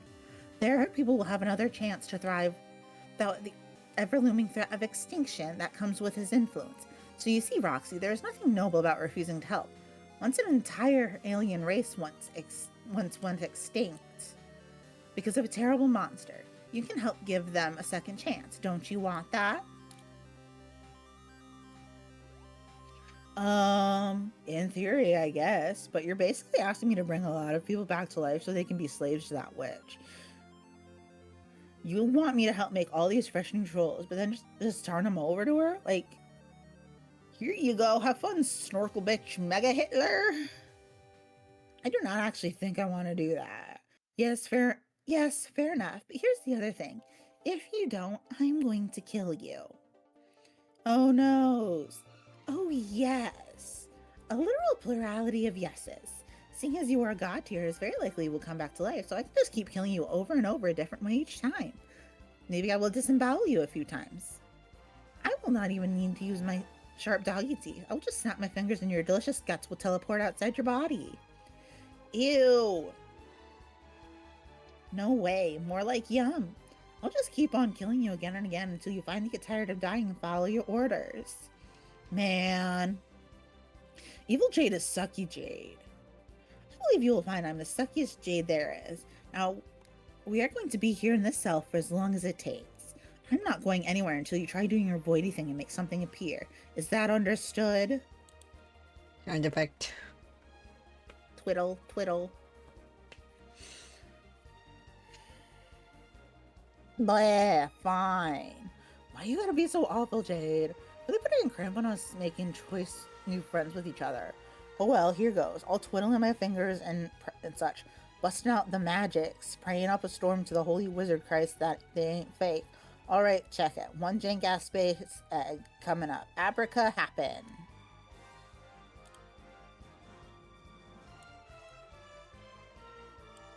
This is not a space egg. No, it's not. Balls. Well, I guess I effed up my void spell. What is this thing? That's a perfectly generic object. It's perfectly generic. Yes. I don't know about that. Looks like a green cube to me with like slightly beveled corners.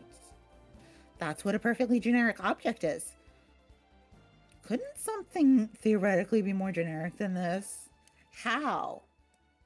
I don't know exactly. If you want your powers to reach their full potential, you're going to need to become more familiar with the fundamental building blocks of ideas and how they translate into more complicated thoughts and forms. Then it becomes a simple matter of using your ability to snatch those concepts from unreality. Sounds too hard. Better start killing me repeatedly and get it over with. We both know you don't think it's too hard. You think it sounds like an interesting challenge. Damn it, fucking Jake's wily bitch-ass grandma. This is a very good start, though. With a little practice, I'm sure our Empress will have her orb in no time.